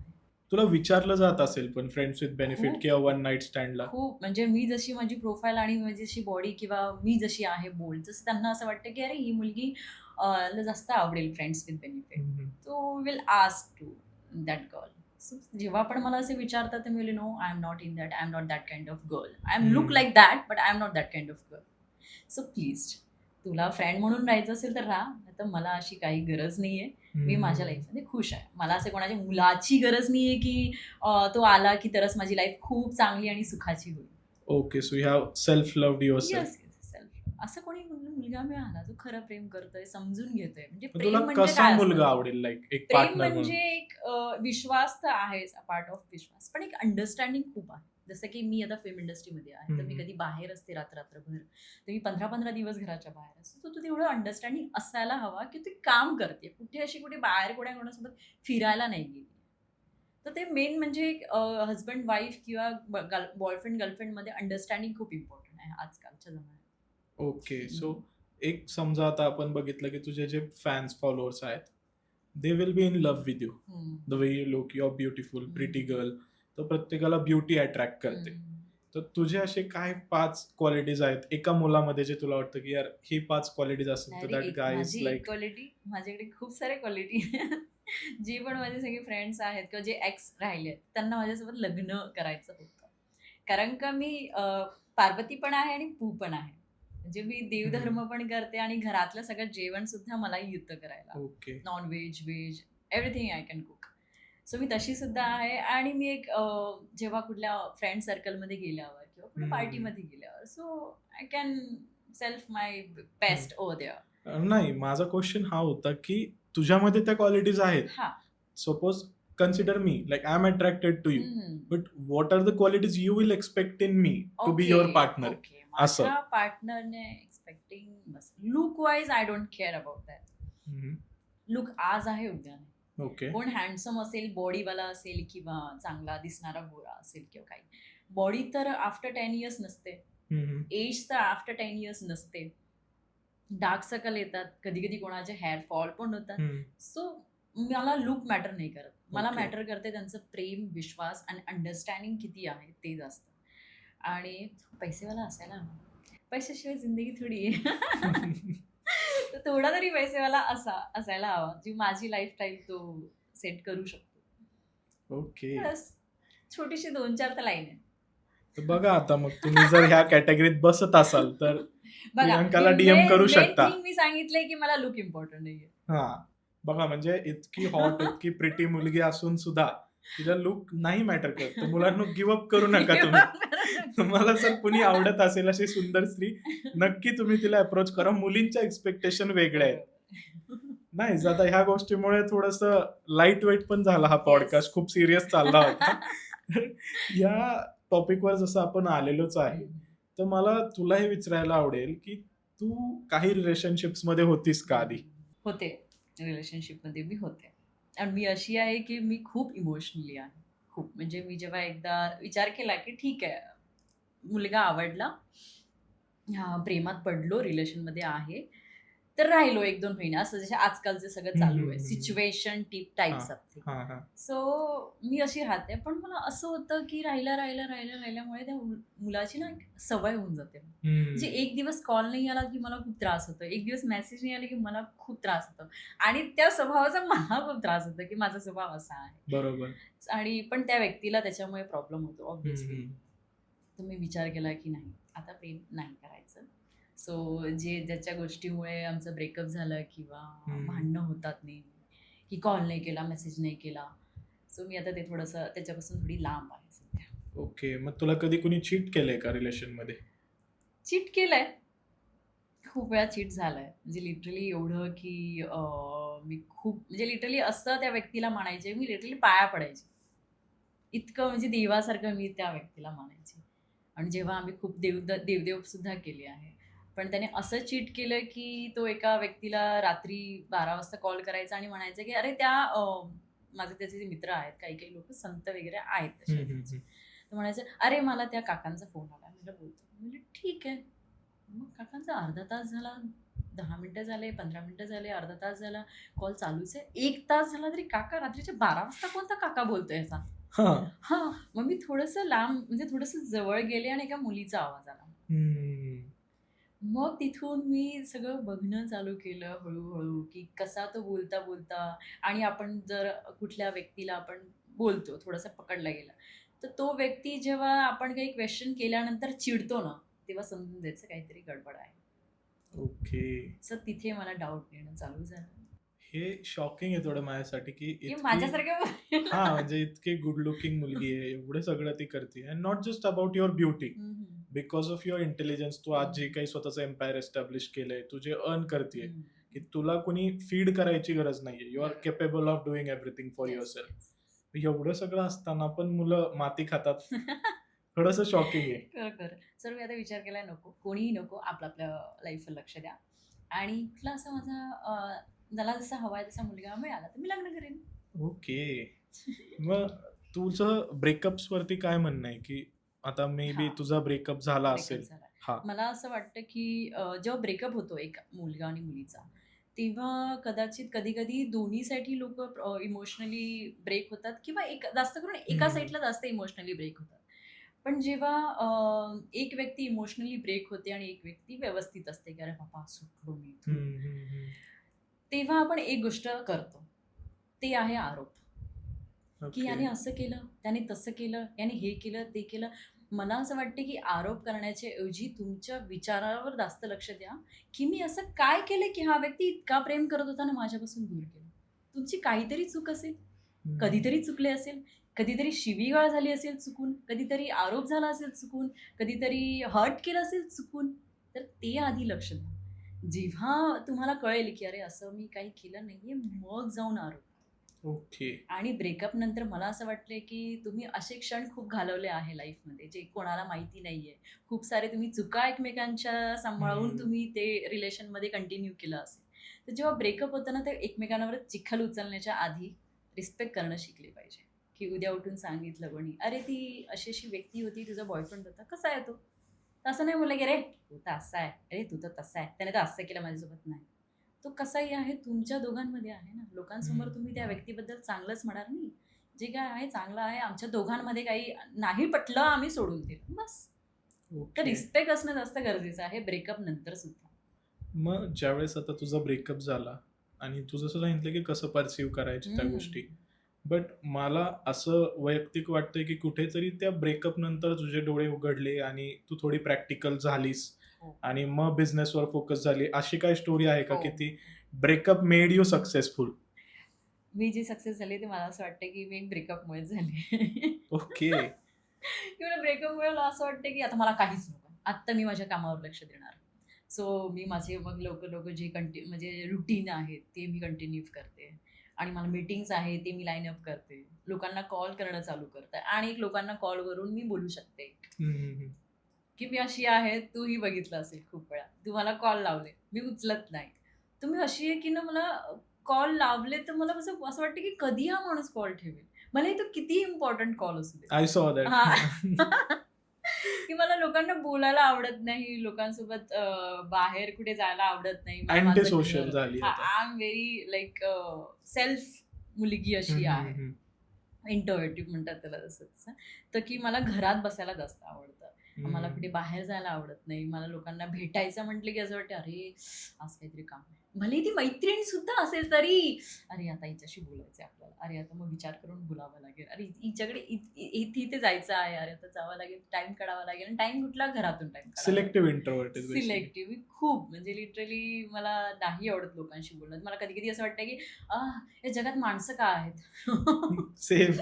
आपला हा स्वभाव खूप सिमिलर आहे. म्हणजे आता या पॉडकास्टमध्ये लोकांना कळत असेल, की का मी कॉल रिसीव्ह केला नाहीये कुणाचा किंवा आणि मी मी कधीच कुणाला कोणाचा रिप्लाय कॉल का लेट देतो किंवा मी मला विचारलं भेट तर मी का भेटत नाही. सगळे आन्सर्स प्रियंकाने देऊन टाकलेत जे मला बोलायचं होतं. म्हणजे कधीच मी कोणाचा कॉल भले माझ्या मम्मीचा कधी लगेच कॉल उचलते. हं. भीती वाटते मला अशी म्हणून. प्रायोरिटी कॉल हां, येतो. हां, हां. पण असं लोकांचा कॉल असेल ना, भलेही ती कितीही मोठा प्रोड्युसर असेल, मी त्याला कॉल बॅक करणार. मी कॉल लगेच नाही उचलणार त्याचा. मी अशी "अरे यार, आता बोलावं लागेल, काय बोलू मी?" मग हं. थोडंसं नंतर कॉल बैक हाँ, मैं थोड़ा ड्राइव कर रही थी. हाँ, मैं उस मीटिंग में थी. कॉमन हाँ, रिझन मैं आहे. कॉमन आणि ड्राईव्ह करत होती सगळ्यांना माहिती मी ड्राईव्हच करत असते दिवसभर. तर माझं हे रिझन थोडं फिक्स आहे लोकांना सांगण्यासाठी, बोलण्यासाठी आणि माझे फ्रेंड्स आता हे पॉडकास्ट बघतील ते मला नक्की शिवाय घालतील, "अच्छा, इसीलिए ये पार्टी में नहीं आती है. बोलती है सोना है. ये सोती-वेती कुछ नहीं, इनको आना नहीं होता है पार्टीज में हमारे साथ." तिचे फ्रेंड्स जे कोणी आहेत त्यांनी कमेंट करून सांगा पॉडकास्ट खाली, की नक्की काय-काय खरं आहे शिव्या यातलं. पडतील सगळे आता मला. सो प्रियंका आता आपण बऱ्याचशा गोष्टी डिस्कस करता प्रेम ह्या टॉपिकवरती आलेलोच आहे आणि मुलांबद्दल तुझे सांगत आहेस, की तुला कसा मुलगा एक्सपेक्टेड आहे वगैरे. तर मग मला तुझ्याकडून हेही जाणून घ्यायला आवडेल, की प्रेमामध्ये नक्की मुलगा कसा असतो? किंवा एक माणूस किंवा एक लाइक वी कॅन से की how does a man love a woman? तर ते तू सांगू शकतेस का आम्हाला, की मुलगा प्रेमात कसा असतो? माझ्या मतेने तरी मुलं कधी जास्त प्रेमात पडत नाही. पण जेव्हा पडले, तर त्या व्यक्तीशिवाय ते दुसरीकडे कुठेच बघत नाही. म्हणजे की मुलाचा असतो, इगो खूप असतो मुलांमध्ये. जर तो त्या लेव्हलला, त्या पोजवर किंवा त्या पॉवरमध्ये असेल, तर त्याचा खूप इगो असतो किंवा रिस्पेक्ट असते. पण तोच व्यक्ती जेव्हा कुठल्या मुलीच्या प्रेमात पडतो तर त्याचा इगो तिच्या पायाखाली ठेवतो आणि तिच्यासाठी खूप करायला बघतो ती, म्हणजे तिला कधी रडू नये हम्म. असं करायला बघतो तो व्यक्ती. म्हणजे असं म्हणतात ना, की मुलं जेव्हा प्रेमात पडतात तेव्हा त्या व्यक्तीशिवाय सुद्धा त्या व्यक्तीला पुढे जाऊन कधी त्रास नको होऊ याच्यासाठी जास्त खात्री करतात किंवा हम्म. स्वतःला जास्त त्याच्यात हे करतात, की नाही माझ्या या व्यक्तीला कधी रडू येऊ नये, की कधी त्रास होऊ नये, की माझ्यामुळे कधी तिला कोणी काही सांगू नये. हे जास्त बघतात. एक तर कधी मुलं रडत नाही. आणि हम्म. कोणाचे इमोशन आपले शेअर करत नाही. ते पण बरोबर आहे आणि करायला हवं किंवा जेव्हा घरातला माणूस जेव्हा रडतो ते सगळे खचून जातात, की "अरे माझे पप्पा रडले, माझा भाऊ रडला, अरे माझे हसबंड रडले." तर मुलं कधी रडत नाही. पण याचा अर्थ असं नाही की मुलांना हर्ट होत नाही किंवा इमोशन्स नसतात. इव्हन मुलीपेक्षा मला तर वाटते मुलं जास्त इमोशन असतात. पण ते इमोशन मनात ठेवणं खूप डिफिकल्ट आहे आणि हे मुलांना जास्त चांगलं येतं. मुली ओके. खूप बोलतात म्हणजे मैत्रिणींना बोलणार, आईला बोलणार किंवा नवऱ्याला, बॉयफ्रेंडला सगळं बोलतात. अरे असं-असं झालं, तसं झालं. पण मुलांना बोलताना कधी ऐकलं? माझ्यासोबत असं झालं, माझ्यासोबत तसं झालं. अरे हा मला व्यक्ती असा म्हणाला तर मला असं वाईट वाटलं. माझा इगो हर्ट झाला. नाही म्हणाले ते कधी. नाही म्हणू शकत ते. तर तेच खूप डिफिकल्ट आहे मुलांचं इमोशन्स कंट्रोल करणं आणि कंट्रोल करून सुद्धा ते रिलेशन तेवढंच मेंटेन करतात तो व्यक्ती. म्हणजे त्याचा इगो जे बाहेर गेल्यावर त्यांना "हां सर, कसे सर?"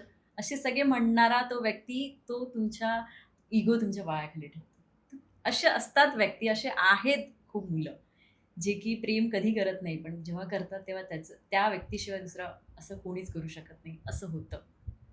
ओके. म्हणजे असं म्हणलं जातं ना, की अ, मर्द को एक चेहरा पसंद आए, तो उसके सामने लाखों हसीना मिल जाए, कोई फर्क नहीं पड़ता. वा. खूप डीप अर्थ आहे त्याच्यामध्ये आणि तू खूप सुंदर प्रकारे सांगितलंस, की एक मुलगा प्रेमामध्ये असल्यावरती तो कसा असतो. हं. तर बऱ्याचदा मग जे काही आपण बघतो, की मुलं डिप्रेस्ड होतात. एकदा त्यांचा ब्रेकअप झाला किंवा काही त्यांचं स्वप्न असेल ते तुटल्यानंतरनं. हं. बिकॉज ते खूप एक्सप्रेस करत नाही जसं तू सांगितलंस.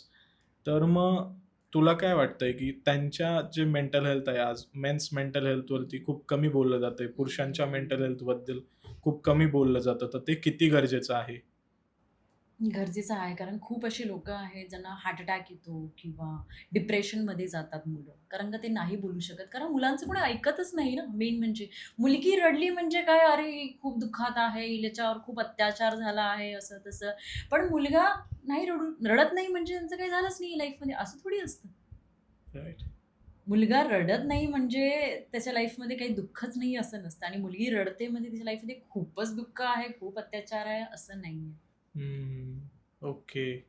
So coming to the point, की ज्यावेळेस आता तू सांगितलं मुलं प्रेमात कशी असतात, मुलांची मेंटल हेल्थ किती हं, इम्पॉर्टंट आहे हं, आणि त्याची आपण थोडं रिस्पेक्ट करून त्याला हं, विचारपूस केली पाहिजे. हं, पण ज्यावेळेस ह्या सगळ्या गोष्टींच्या पुढे जातो आपण आणि गोष्टी पाहतो की थोड्या वेगळ्या आहेत. बऱ्याचदा लोकं वेगळ्या चुकीच्या गोष्टी करतात, ज्या नाही केल्या पाहिजेत हं, प्रेमातून वगैरे बाहेर पडल्यानंतर. हं. तर मग तू काय सांगशील की how it changed for you? की तुझं ब्रेकअप झालं, you are a person who gets attached hmm, emotionally a lot. Hmm, for you that is very hmm. Important. मग तुला ती डिटॅचमेंट करणं किती सोपं गेलं किंवा किती टफ होतं तुझ्यासाठी आणि तिथून डिटॅच होऊन प्लस स्वतःची व्हॅल्यू इन्क्रीज करणं. समाजामध्ये असेल, फायनान्शियली तुझ्या डोळ्यांमध्ये असेल, की तू करेक्ट, जी करेक्ट, प्रियांका आधी होती, करेक्ट. ती अजून कशी छान होऊ शकते तुझ्यासाठी. हं, लोकांसाठी तर नाहीच, कोणाला हं. इम्प्रेस करायला, पण स्वतःसाठी. स्वतःसाठी. तर ती एक जर्नी कशी होती? Like what special things you tried हं. त्या डिप्रेशनमधून बाहेर यायला, जे आता आपल्या ऑडियन्सला मदत करेल? बरोबर. मूव्ह ऑन होणं किंवा एका ब्रेकअपमधून बाहेर येणं एका मुलीसाठी खूप डिफिकल्ट आहे. म्हणजे असं आहे, की ती घरी सांगूही शकत नाही, पण ते घरच्यांसमोर तिला हसरा चेहरा म्हणून पण राहावं लागतं आणि सगळं ॲडजस्ट करावं लागतं किंवा काही स्टडी करत असेल, तर ते स्टडीमध्ये तिला फोकस द्यावं लागतं. म्हणजे एका मुलीला सगळ्यांना हँडल करून चालावं लागते आणि तिचे इमोशनही तिला हँडल करून चालावे लागतात. पण तिथून बाहेर निघायचं एकच मोटो आहे, थोडा आपल्या कामावर लक्ष द्या किंवा माझ्या मतेने मी तर तेच केलं आहे मूव्ह ऑन होण्यासाठी. मी देव-देव खूप केले. मंदिरात जाणं खूप केलं. मी ध्यान करणं चालू केलं. तर तिथून एक पॉझिटिव्ह थिंग्स आपल्या जवळ येते. पॉझिटिव्हिटी एक आपल्या जवळ येते. ती कशी येते ते मला नाही माहिती, पण येते. सो ते जास्त करणं गरजेचं आहे आणि मेन म्हणजे कामावर लक्ष द्या. म्हणजे तुम्हाला बिझी नसेल म्हणजे तुम्ही फ्री असाल, तर जास्त करून रडायला आणि विचार आणि आठवणी तेव्हाच येतात, जेव्हा आपण फ्री असतो. सो स्वतःला जास्त जेवढं बिझी ठेवता येईल ना तेवढं बिझी ठेवा. म्हणजे समज कोणा मित्र आला घरी, हम्म. जसं 5 मिनिटासाठी 1 तास बोलत बसा त्याच्याशी. सो म्हणजे ते आठवणी तुम्हाला नाही येणार आणि तुम्ही थोडं थोडं थोडं थोडं मूव्ह ऑन होणार. कारण वेळ अशी आहे आणि परिस्थिती अशी असते, ती काही काळच असते. भले ते इमोशन असतो, परिस्थिती असो, गरिबी असो, काही. सो ते त्या काळातून निघणं, लवकर निघणं जास्त गरजेचं आहे. राईट. मग आता आपण ह्या गोष्टी बोलल्यानंतर मला असं वाटतं प्रियंका, की आता भरपूर एक डेन्स आपण कॉन्व्हर्सेशन केलं, की हम्म. प्रेम किंवा त्याच्यातनं मूव्ह ऑन कसं होणं वगैरे. तर त्याच्या पुढे जाऊन अशीही गोष्ट आपण बघतो, की बऱ्याचदा हनी ट्रॅप केलं जातं मुलांना वेगवेगळ्या प्रकारे. मग हनी ट्रॅप असं नाही, की फक्त सेक्शुअल वेमध्ये त्याला ब्लॅकमेल केलं जातंय वगैरे. हनी ट्रॅपिंगमध्ये काही येऊ शकतं, की तुम्ही आजकाल सोशल मीडियावर बघता, की मुली बोलायला चालू करतात व्हर्चुअली आणि मुलं थोडं इमोशनल असतात तर कनेक्ट फील करतात आणि they start spending on her virtually बोलताना सुद्धा. ती जे नंबर देईल किंवा QR कोड देईल त्याला पे करणार आणि मग त्या मुली त्यांना काही न्यूड्स पाठवतील किंवा काही फोटोज, व्हिडिओज किंवा त्यांच्याशी कॉलवर बोलतील. हा ॲक्चुअली एक आता बिझनेस झालेला आहे वेगळा यूथमध्ये नवीन आणि हे खूप यंग मुली करतात.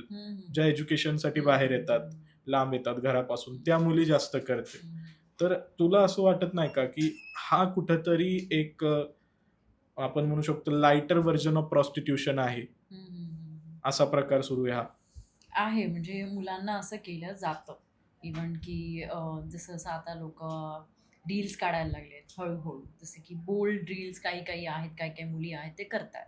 ते का करतात आय डोंट नो. त्यांचं ते अशी रील आणि जे असे फोटोज आहेत ते कधी लाईफमधून डिलीट नाही होणार. तुमच्या लाईफमधून डिलीट होतं पण सोशल नेटवर्कवरून डिलीट नाही होणार ना. राईट. तो फुटप्रिंट राहणार. ऑब्व्हियसली ते नेहमीच राहणार. भले तुम्ही लग्न करा, आई-वडिलांना कुठे कुठेही जा, ते राहणार नाही. ते मुली करतात.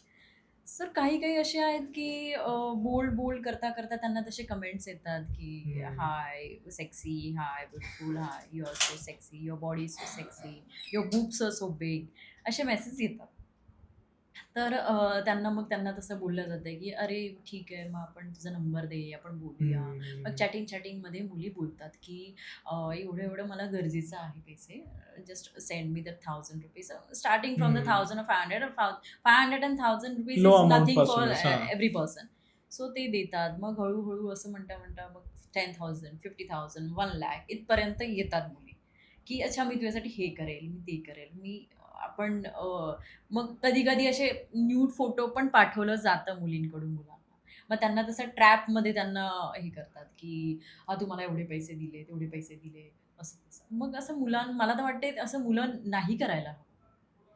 मुलींचे जे पण काही मेसेजेस आहे रॅन्डमली ऑब्व्हियसली तुम्ही त्या मुलीला कधी भेटले नाहीये, ती आहे कुठल्या तरी दुसऱ्या देशात, ती असे असे फोटो काढते. आजकाल तर AI इतकं आलंय, काय रिअल आहे काय फेक आहे काही कळत नाही. राईट. सो तुम्ही मला असं म्हणते की मुलांना की जरा जपून लोकांचे मेसेजेस बघा.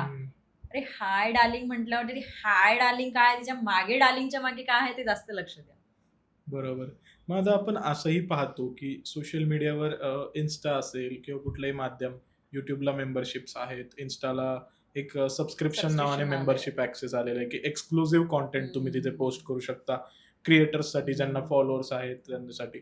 तर आता तुझंही एक सबस्क्रिप्शन ॲक्सेस आहे मी पाहिलं. बट त्याच्यामध्ये कंटेंट खूप नॉर्मल आहे. म्हणजे असं काही तू स्पेशल वेगळं काही टाकत नाहीयेस. पण काही मुली किंवा काही मुलं आहेत, की जे न्यूडिटी जी Instaवर आपण अपलोड करू शकत नाही, ते सबस्क्रिप्शन मॉडेलमध्ये टाकतात. पण न्यूडिटीज का असायला हवी त्याच्यात? दुसरे काय असू शकतं? माझ्या मते मुलींचं नाही, मी तर बघितलं खूप साऱ्या मुलांचे पण सबस्क्रिप्शन आयडी आहे, त्यांचे चॅनल आहेत. तर ते थोडी त्यांच्या बॉडी पार्ट्स टाकतायत तिथे मुलं. काहीतरी असेल वेगळं जे त्यांना तिथे नाही टाकायचं असेल आणि तिकडे टाकतायत. आणि ज्यांना बघायचं आहे, उत्सुकता आहे, अरे ये ऐसा क्या है इधर? तर जाके सबस्क्रिप्शन या ॲड करताय या फिर पेमेंट करताय. तर ते बघतात. खूप लोकं करतात असं नाहीये. काहीच करतात. ज्यांच्याकडे अरे काहीतरी इंटरेस्टिंग असेल इथे, ते बघतात. आणि मुली जेव्हा आता चालू करते तर त्यांना असं वाटतं की अरे यहाँ पे उसने बिकनी डाली होती और यहाँ पे इसने कुछ तो बॉडी पार्ट डाला होता. असंच का मेंटॅलिटी असते माणसांची मुलींकडून हे मला आजही कळत नाहीये. माझे खूप सारे मेल फ्रेंड्स आहेत, त्यांची ही आयडिया. आता मी त्यांना असं म्हणू शकते की वहाँ पे क्या डाल रहा है? असं नसतं ना. बरोबर. नाही म्हणजे चांगल्या प्रकारे यूज केलं तर त्याचं दुमत नाहीये. माझा म्हणायचा उद्देश हा आहे, की बऱ्याचदा असं होतंय, की माय फॅन्स इंडियामध्ये बॅन आहे, इंडियामध्ये चालत नाही ते ऍप्लिकेशन. तर अशा टाईपमध्ये आता इन्स्टाचा वापर व्हायला लागलाय किंवा सोशल मीडियाचा वापर व्हायला लागलाय कुठेतरी. पण माझ्या मताने बरं आहे. जर तुम्ही एवढं करतायत आणि तुम्हाला सोशल नेटवर्किंगवरून पैसे मिळता आहे, ते चांगलंच आहे ना. तुम्हाला काही लोकांना कोलॅबोरेशनमधून काम मिळतं. आता ते थोडी वाईट आहे. आता आपण ते पण वाईट बोलू शकतो. घरी बसल्या-बसल्या तुम्ही सांगतेत, की हे प्रॉडक्ट यूज करा. हा शॅम्पू यूज करा, तुमचे केस मोठे होतील. आता ते शॅम्पू तर खरंच आहे की नाही ते आपल्याला थोडी माहिती आहे. लोकं तर घेतातच ना. जे काही आहे ग्रामीण भागाचे ते विचार करून, त्या व्यक्तीवर विश्वास ठेवून किंवा त्या प्रॉडक्टवर विश्वास ठेवून आपण ते पण वाईट बोलू शकतो. राईट. पण नाही, ते त्या व्यक्तीला पैसे भेटतात. ते करते. ॲड आहे. तिने तिच्या फेस व्हॅल्यू तेवढा ग्रो केला आहे. तिला ॲड घेताय. ती करते. तसं सबस्क्रिप्शन पण तसंच आहे. तिला करायचंय, पैसे मिळत आहे. ती करते. तर मला ते असं काही वाईट नाही वाटत कुठल्या मुलींकडून किंवा ॲटलीस्ट मुलाकडून सुद्धा. सो प्रियंका, प्रॉस्टिट्यूशन किंवा वेश्या व्यवसाय जे आज आपल्या भारतामध्ये किंवा जगभरात सर्रास सुरू आहे, तर वेश्या व्यवसाय लीगल झाला पाहिजे का भारतात? हो. या टॉपिकवर मला बोलायला आवडेल. कारण का हे मला नाही वाटत की करायला चालू केलं पाहिजे किंवा लीगली असायला हवं. असं नाहीये की ते वाईट आहे असं पण नाहीये काही. कारण का जी करतात मुली, बाया, त्यांना पेमेंट मिळतं किंवा त्यांची लाईफ ते ग्रो करतात किंवा त्यांचे जे मुलं आहेत त्यांच्यासाठी, त्यांच्या आयुष्यासाठी ते काही ना काही करतात. पण जर लीगली केलं तर काही रिलेशनमध्ये ब्रेक होऊ शकतात. लॉयल्टी राहणार नाही लाईफमध्ये. प्रॉब्लेम्स येतात आणि तशा म्हणजे जे आहेत ते टेस्ट नाही केलेले असतात. सो त्यांच्यामुळे तुमच्या लाईफमध्ये आणि तुमच्या पार्टनरला किंवा बायकोला किंवा गर्लफ्रेंडला प्रॉब्लेम होऊ शकतो. सो मला नाही वाटत ते लीगल करायला हवं. ओके. आणि दुसरी गोष्ट मला तुला ही विचारायची होती, जी मगाशी राहून गेली आपण स्पिरिच्युअलिटी बद्दल बोलताना, की जसं तुला स्पिरिच्युअल बिलीफ आहे आणि तू स्पिरिच्युअल गोष्टी करते, तू मग काही उपवास करत असशील किंवा काही मेडिटेशन करत असशील, प्रॅक्टिस जे तुझं पर्सनल आहे, काय फॉलो करायचं. बट जसं तुझा स्पिरिच्युअलिटीवरती विश्वास आहे आणि तू आता आस्तिक आहेस, तू नास्तिक नाही आहेस, तर तू भूत प्रेत या गोष्टींवरती विश्वास करते का? मी तर करते. तू करतोस का? म्हणजे मला कधी अनुभव नाही आला असा. तुला आहे का काय अनुभव ज्यामुळे तू बिलीव्ह करते असं हां, तर काय? मला असं वाटतं, की जर पॉझिटिव्ह देव म्हणजे काय पॉझिटिव्ह थिंग्स. हं. जिथे पॉझिटिव्ह आहे तिथे निगेटिव्ह असणारच. हं. जिथे व्हाईट आहे तिथे ब्लॅक असणारच. बरोबर. हां, जिथे ब्लॅक शिवाय व्हाईट नाही आणि व्हाईट शिवाय ब्लॅक नाहीये. आपण देवाकडे कधी जातो जेव्हा आपल्या लाईफमध्ये काहीतरी घडतं वाईट बरोबर. घडतं म्हणजे काहीतरी काळं असं काहीतरी घडतं तेव्हा आपण हं. व्हाईटकडे जातो, देवाकडे जातो. तर तसंच आहे आणि भूताचं आहे असे खूप सारे मी बघितले आहे. गावागावात आहे. तर मी पण स्वतः अनुभवलं आहे. जसं की रात्रीची वेळ होती खूप म्हणजे 2 वाजले होते. आणि हे मी खरं आहे, मी कधी कुठे बोलले नाहीये आणि मला अनुभवलंय म्हणजे मीही कधी विश्वास नाही ठेवायचा, देव-देव काही नसतं असं. तर मित्र-मित्र असे मस्तपैकी जात होते. फोर्टच्या ठिकाणी. वसई फोर्ट होतं. हं, हं. तिथे खूप आहे असं मी ऐकलं. रात्रीचे आवाज येतात तिथे खूप सारे म्हणजे सैनिकांचे म्हणजे त्या काळातले सैनिकांचे ते आवाज खूप सारे आवाज येतात. बायकांचे आवाज येतात, घुंगरांचे आवाज येतात त्या वसई फोर्टला. सो मी तिथे असं फिरत होतो आम्ही रात्री. मैत्रिणीच्या घरी गेली होती आणि रात्री बाहेर फिरलो आईस्क्रीम खाल्ल्यानंतर चला वॉक करूया. आणि एका ठिकाणी बसलो आम्ही. एक बेंच होता. बेंचच्या मागे खूप अशी झाडी होती खूप आणि पाणी होतं काहीतरी. आणि मी बसली. आम्ही सगळे असे बसले आणि माझी बॅक साईडला सगळं ओपन होतं आणि सगळे असे घोळका करून बसले होते. तर मी बसले आणि मी बोलते आणि मगून हात लागतोय माझ्या कमरेला. आणि मी बोलली, "ए काय करतेस गं तू? तिकडे लक्ष दे ना. मी काय बोलते त्याच्यावर लक्ष नाही आणि तिकडे हे करते. मी काय करते?" चुप बस. हां. तर मी असं परत चालू केलं बोलणं. जाऊ दे म्हटलं असं काहीतरी असं. मग परत हात लागला मला. तर मला असं वाटलं मच्छर आहे परत काहीतरी चावत असेल किंवा काहीतरी मला वाटलं झाड वगैरे असेल काहीतरी. तर मी परत मागे बघितलं तर काही ते सगळं पूर्ण मोकळं होतं. झाड वगैरे काहीच नव्हतं माझ्या मागे. आणि एवढं पण काही घाण नव्हतं की तिथे मच्छर वगैरे असेल. मग परत तिसऱ्यांदा हात लागला तर इतकी घाबरले मी त्यानंतर आणि लिटरली तो हात असा होता की जसं की मला मागून खेचेल त्या खाईमध्ये. इतकं म्हणजे लिटरली मला भीती वाटली की नाही इथून काहीतरी वेगळं आहे आणि मी अशा सिच्युएशनला मी घाबरत नाही. असं सिच्युएशन मी विचार करते की इथे काहीतरी गडबड आहे, निघायला हवं. सो मी सगळ्यांना असे डोळ्यात इशारे केले. असं. फक्त असं. मी असं पण नाही केलं की इथून चला कसं निघालं, इथून चला. तर त्यांना कळलं. तर आम्ही तिथून निघालो. सो जसं आम्ही तिथून पास होत गेलो ना, ते आमच्याच ग्रुपमध्ये एका मुलाचा पाय तिथून निघत नव्हता. एक पाय. पुढचा पाय तर तो टाकत होता, दुसरा पाय निघतच नव्हता. म्हणले, "काय चालू आहे टाईमपास? चल ना लवकर." माहितीये तुला मी घाबरलीये का सगळी इथे घाबरले म्हणून तुझी तुझी नाटकं चालू झाले. नाही नाही मी नाटक का करू माझा इतका पाय जड आहे की तो पाय हलत नाहीये तिथून कोणीतरी पकडलाय असं वाटतंय मला की मागे खेचते त्या जागेवर परत. तर आम्ही लिटरली त्या मुलाला दोन्ही पाय उचलून म्हणजे लिटरली खेचून त्याला त्या जागेवरून बाहेर काढलं. बापरे. म्हणजे लिटरली अजून थोडा वेळ आम्ही तिथे थांबलो असतो ना, अरे काय नसते भूतभीत, अरे काय नसते, तर तिथे लागले असते, आम्ही सगळे गेले असते. आणि ते जे प्लेस होतं असं होतं की तिथे आजूबाजूला कोणी नव्हतं, एकही घर नव्हतं का काही नव्हतं. That's so scary. सो तेव्हापासून मी थोडा विश्वास ठेवायला लागले. आणि एकदा असं झालं की घराच्या बाजूला एक तलाव असायचं आणि खूप देवदेवचं स्थान होतं ते. आणि मी विचार केला की ठीक आहे, म्हणजे चांगलं आहे ते, काय भूताचं वगैरे असणार आहे. आणि मी रात्री तेव्हा होता माझा ॲक्स, तर मी त्याशी फोनवर बोलत होते. रात्री माझ्या रूममध्ये एकटी फोनवर बोलत होते. आणि तिथे खूप सुसाईड व्हायचे त्या तलावात, एवढं पाणी असायचं की ते सुसाईड करायचे लोक. आणि मी बघितले लिटरली 2-3 बॉडीज होत्या. पण मला मी तेव्हा एवढा विश्वास नाही ठेवायचे आणि एवढी भीती पण नाही वाटायची. सो मी बोलता प्रियंका असं मला ऐकायला आलं फोनवरूनच. मी बोलली किती वेळा नाव घेतो माझं, कशाला नाव घेतो माझं, मी कुठे नाव घेतलं. बोलली चल आता झोप आली आहे मला म्हणून तुझं जर चालू आहे नाटक आता फोन ठेव. नाही मी खरंच नाव नाही घेतलं तुझं. असं म्हणून ठीक आहे मी परत प्रियंका मला ऐकायला आलं. जी माझी फाटली. जो मी फोन ठेवला आणि जे मी अंथरूण घेऊन झोपले ते 2 दिवस झाले उठली नाही. एवढ्या तापेने फणफणत होते. मी त्या भूताला माझं नाव पण माहितीये.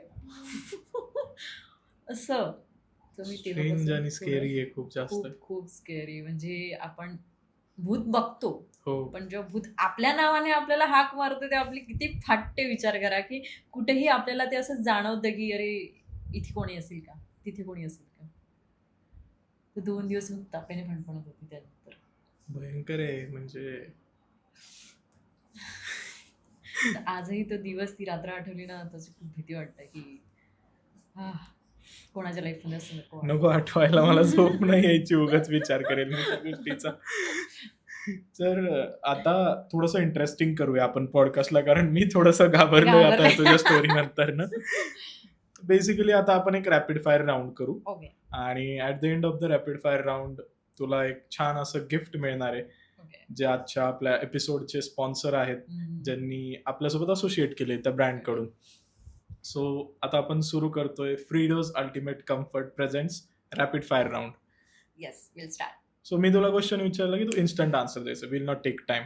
ओके. तुझी फेवरेट प्लेस? स्वित्झर्लंड. तुझं dream destination? Dream destination about the wedding Switzerland. Okay. तुझी favourite car? Rolls Royce. Are you into dusky men or fair men? Dusky men. Do you like gymaholic guys or you like a normal human being who will love you? Gym. Okay. Because I am very workout person, so my partner also will be that. Okay. Horror movies जास्त आवडतात का romantic movies? Horror. Romantic हा खूप असे झोप येते त्यानंतर. Okay. Murder mystery जास्त आवडते पाहायला का फिल्म किंवा डॉक्युमेंटरीज जास्त बघते? मर्डर. कोणी केला, का केला, कसं झालं, मग त्याच्या मागे काय रिझन आहे, हे सगळं ऐकायला मजा येते. ओके. तुला विलनची भूमिका करायला आवडेल एखाद्या लीड विलन म्हणून मूवीमध्ये, बिग बजेट मूवीत, का तुला एक छान असं क्यूट ऍक्टिंग करणारी लीड ऍक्ट्रेस म्हणून आवडेल? लीड ऍक्ट्रेसच आवडेल, पण डिपेंड आहे. जर विलनचा कॅरेक्टर स्ट्रॉंग आहे, पूर्ण मूवी खाऊन घेणारा तो कॅरेक्टर असेल तर मला विलन करायलाही काही हरकत नाही आहे. ओके. तू बोल्ड शूट्स करायला कम्फर्टेबल आहे का मूवीजमध्ये, बोल्ड सीन्स करायला? Depends. Depends about the story, depends about the production, depends about the that character. Okay. की त्या मूवीला तो कॅरेक्टर काय दाखवतोय. Okay. Do you have best friends? No. कोणच नाहीये. ओके. तुला जर का लाईफमध्ये एक अपॉर्च्युनिटी दिली टाइम मशीनने ट्रॅव्हल करायला देवाने, what will be that one thing in your life that you will change going back then? अशा खूप आहे जी मला लहानपणी करायचं होतं. डान्स पार्टिसिपेट म्हणा किंवा कथ्थक पार्टिसिपेट म्हणा किंवा काही जे अचीवमेंट होते जे छोट्या छोट्या मुलींनी करायला हवं ते मला करायला आवडेल जर टाइम जर आपण रिव्हर्स करायला गेलो तर. Okay, so thanks. आपला हा राऊंड इथे एंड होत आहे. फ्रीडोकडून जे गिफ्ट आलेले आहेत So तुला मला ते मी पटापट गिफ्ट द्या. काय गिफ्ट आहे? मी खूप एक्सायटेड आहे बघायला. येस, नक्कीच. सो बेसिकली हे तुला फ्रीडोकडून ॲक्टिव्ह सॉक्स आहेत जे तू जिममध्ये यूज करू शकते तुझ्या. Wow. So this is Freedo's active socks. हे तुला आमच्याकडून गिफ्ट आहे. हे देन खूप युजफुल आहे. वेअर करेल. आणि हे आहेत फ्रीडोचे ऑर्थोपेडिक सपोर्ट पोस्चरसाठी तुझ्या, जे तुला वर्क करत असशील तुझ्या बिझनेसच्या मीटिंग्समध्ये. तुझं spine alignment back pain issue आहे. सो So मला this हे will जास्त help you. मला इफेक्ट होईल याच्यासाठी. and then comes the best thing for you. हम्म. You being a traveler, this is a Frido travel neck pillow. Wow, हे तर मला खूप जास्त इम्पॉर्टंट आहे. मी एवढी ट्रॅव्हल करते ना, माझं नेक इतकं पेन होतं ना, त्याच्यामुळे मला हे See, me and Frido understand you. Yes. कोणी समजू शकलं नाही पण आम्ही समजू शकलो तुला काय हवंय. And then comes the biggest thing. OMG. This is like the most important thing for you. Okay. So आता हे पूर्ण मी दाखवू शकत नाही, आम्ही फोटो अटॅच करू इथे. हा. सो हे आहे तुझं फ्रीडोचं अल्टिमेट कार कम्फर्ट सोल्युशन. यामध्ये तुला मिळणार आहे एक फ्रीडो अल्टिमेट कार नेकरेस्ट पिलो, ओके. एक बॅकरेस्ट आहे जे तुझं स्पाइन अलाइनमेंट ठीक Yes. ठेवेल ट्रॅव्हल करताना, आणि एक सीट आहे जे तुझं स्पाइन टेलबोन यावरती अजिबात लोड येणार नाही. फ्रीडोला कसं माहिती की मला हे सगळं हवं होतं? त्यांना तुझ्या मनातलं कळतंय. So this is for you. Useful. खूप आवडलं मला हे आणि खूप जास्त आहे आणि अरे बापरे, इथे येऊन मला हे सरप्राईज मिळणार हे मला माहिती नव्हतं. Thank you so much. So this is for you and one more gift we have, but आता Okay. ते इथे इतकं तू पकडू शकत नाहीयेस. नाही ते पकडू सो मी ते शकत. तुला डिरेक्टली देऊन टाकेल. Sure. You can give it. So असं सर्व आमच्या फ्रीडोकडून तुला गिफ्ट्स आहेत. नक्कीच मला आवडेल तुला यातलं काय काय आवडतं ते आणि मला नंतर हे समजून सगळं घ्यायला. आवडेल आणि मी आत्ताच्या आत्ता इथून गेल्यावर मी ते काढणार आहे आणि माझ्या कारमध्ये सगळीकडे लावणार. येस, तुला आवडलं तर मला सांग, आम्ही अजून गिफ्ट्स तुला पाठवू अरे फ्रीडोकडून. चालेल मग. Because Freedo loves to give ultimate comfort to people. आणि हे सगळे प्रोडक्ट्सची लिंक मी डिस्क्रिप्शन मध्ये देतोय. आता प्रियांकाला याचा फायदा आहे, तुम्ही प्रियांकाचे फॅन्स आहात, तुमच्या कारमध्ये पण तुम्हाला कम्फर्टेबल जर्नी करायची असेल तर do use this products, they will help you out. आणि प्रियांका, आता जसं आपण हे प्रोडक्ट्स पाहिले आणि यातून तुला तुझे जे काय आयडियाज आहेत तू सांगितलं की तू कसं यूज करशील वगैरे, तर ऑडियन्स पण त्या गोष्टी घेतीलच. मला पुढच्या सेगमेंटकडे जायचंय आता पॉडकास्टच्या, जो खूप इंटरेस्टिंग आहे, की प्रियांकाला काय वाटतं की आता पुढच्या 10 वर्षामध्ये प्रियांका स्वतःला कुठे पाहते? माझ्याकडे तरी सध्या आता 2 BHK फ्लॅट आहे आणि म्हणजे स्वतःकडे, पप्पांकडे तर आहे मुंबईमध्ये पप्पांकडे. सो मला असं हवंय की मी 5 BHK टाईप बंगलो घेईन आफ्टर 10 इयर्स या in between of 10 years. So ती माझी एक अचिव्हमेंट आहे की मी घर घेईन. की मला असं वाटतं की घर अशी गोष्ट असते ना, ती आपल्या फॅमिलीला जुळून ठेवते, एकत्र राहतात तिथे. आणि कुठेही आपण बाहेरून येतो तर की घरच अशी गोष्ट आहे जी आपल्या स्वतःला रिफ्रेश होते. सो तो एक कम्फर्ट झोन आपल्याला घरापासूनच भेटतो. सो मी घराला खूप जास्त इम्पॉर्टंट देते लाईफमध्ये. तर तू आता माझ्या घरी येणार आहेस ब्लॉग बनवायला, तेव्हा मला तुला कळेल की असं घराचं इंटिरियर किती क्लासी केलं.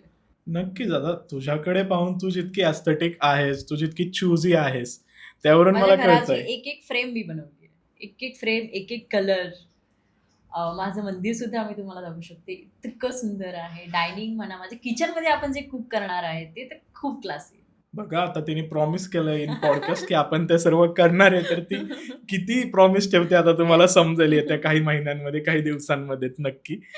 सो आता थोडंसं छोटं घर आहे. सो माझी अचिव्हमेंट 5 BHK पर्यंत आहे फ्लॅट. मला असं वाटतंय 5 BHK पेक्षा तू असं एखादं फार्म हाऊस, बंगलो, चांगला असं 40,000 स्क्वेअर फीटचा विला, मॅन्शन असं बंगलोज घे. मी 5 BHK म्हणते. त्याच्या मागे पुढे एक जागा, माझे 2-3 कार्स तिकडे Swimming लागले pool. पाहिजे. माझे सगळे, मला जे ॲनिमल लवर खूप आहे, माझे सगळे ॲनिमल तिथे असले पाहिजे. त्याच्यानंतर स्विमिंग पूल, असे खूप काही काही असायला हवं. ते एक माझी लास्ट अचिव्हमेंट आहे. बघू, होईल. हो, नाईस. आणि आमच्या खूप शुभेच्छा आहेत की तू लवकरात लवकर ते पूर्ण करावं.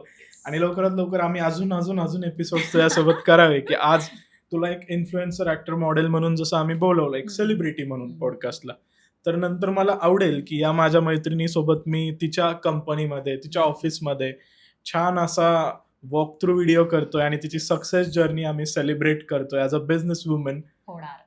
आणि नक्की. ते नक्कीच पूर्ण होईल, मला त्याची खात्री आहे. तर मित्रांनो, हा एपिसोड आता इथे संपत आहे. पण आम्ही अजून तुमच्यासाठी बेस्ट गोष्ट केलेली आहे, की ज्या गोष्टी या एपिसोडमध्ये नाहीये, काही थोडंसं स्पायसी कंटेंट आहे, जे तुम्हाला ऐकायला आवडेल प्रियांकाकडून. त्याच्यासाठी तुम्हाला काय करायचं, इथं गप्पागट्टाची मेंबरशिप घ्या. त्यामध्ये तुम्हाला तो व्हिडिओ मिळून जाईल आणि तुम्हाला हा पॉडकास्ट बघून काय वाटलं, ते फक्त आम्हाला तुम्ही छोटंसं एक नोटिफिकेशन आहे आपलं बेल आयकॉन दाबून सबस्क्राईब करा आणि बेल आयकॉन दाबून आम्हाला सांगा, की बाबा आम्ही इंटरेस्टेड आहोत, असं प्रियांकासारखे अजून अजून गेस्ट बोलवा. आणि हा व्हिडिओ पाहतच असाल तर थोडंसं स्वाईप करून हाईप दाबा यार, थोडं आम्हाला हेल्प होती. आणि कमेंट करून सांगा असे अजून कोण कोण गेस्ट बोलवायचे, म्हणजे आम्ही सुद्धा अजून वेगवेगळ्या गेस्ट सोबत एक्सप्लोर करू आणि वेगवेगळ्या स्टोरीज तुमच्या समोर आणू.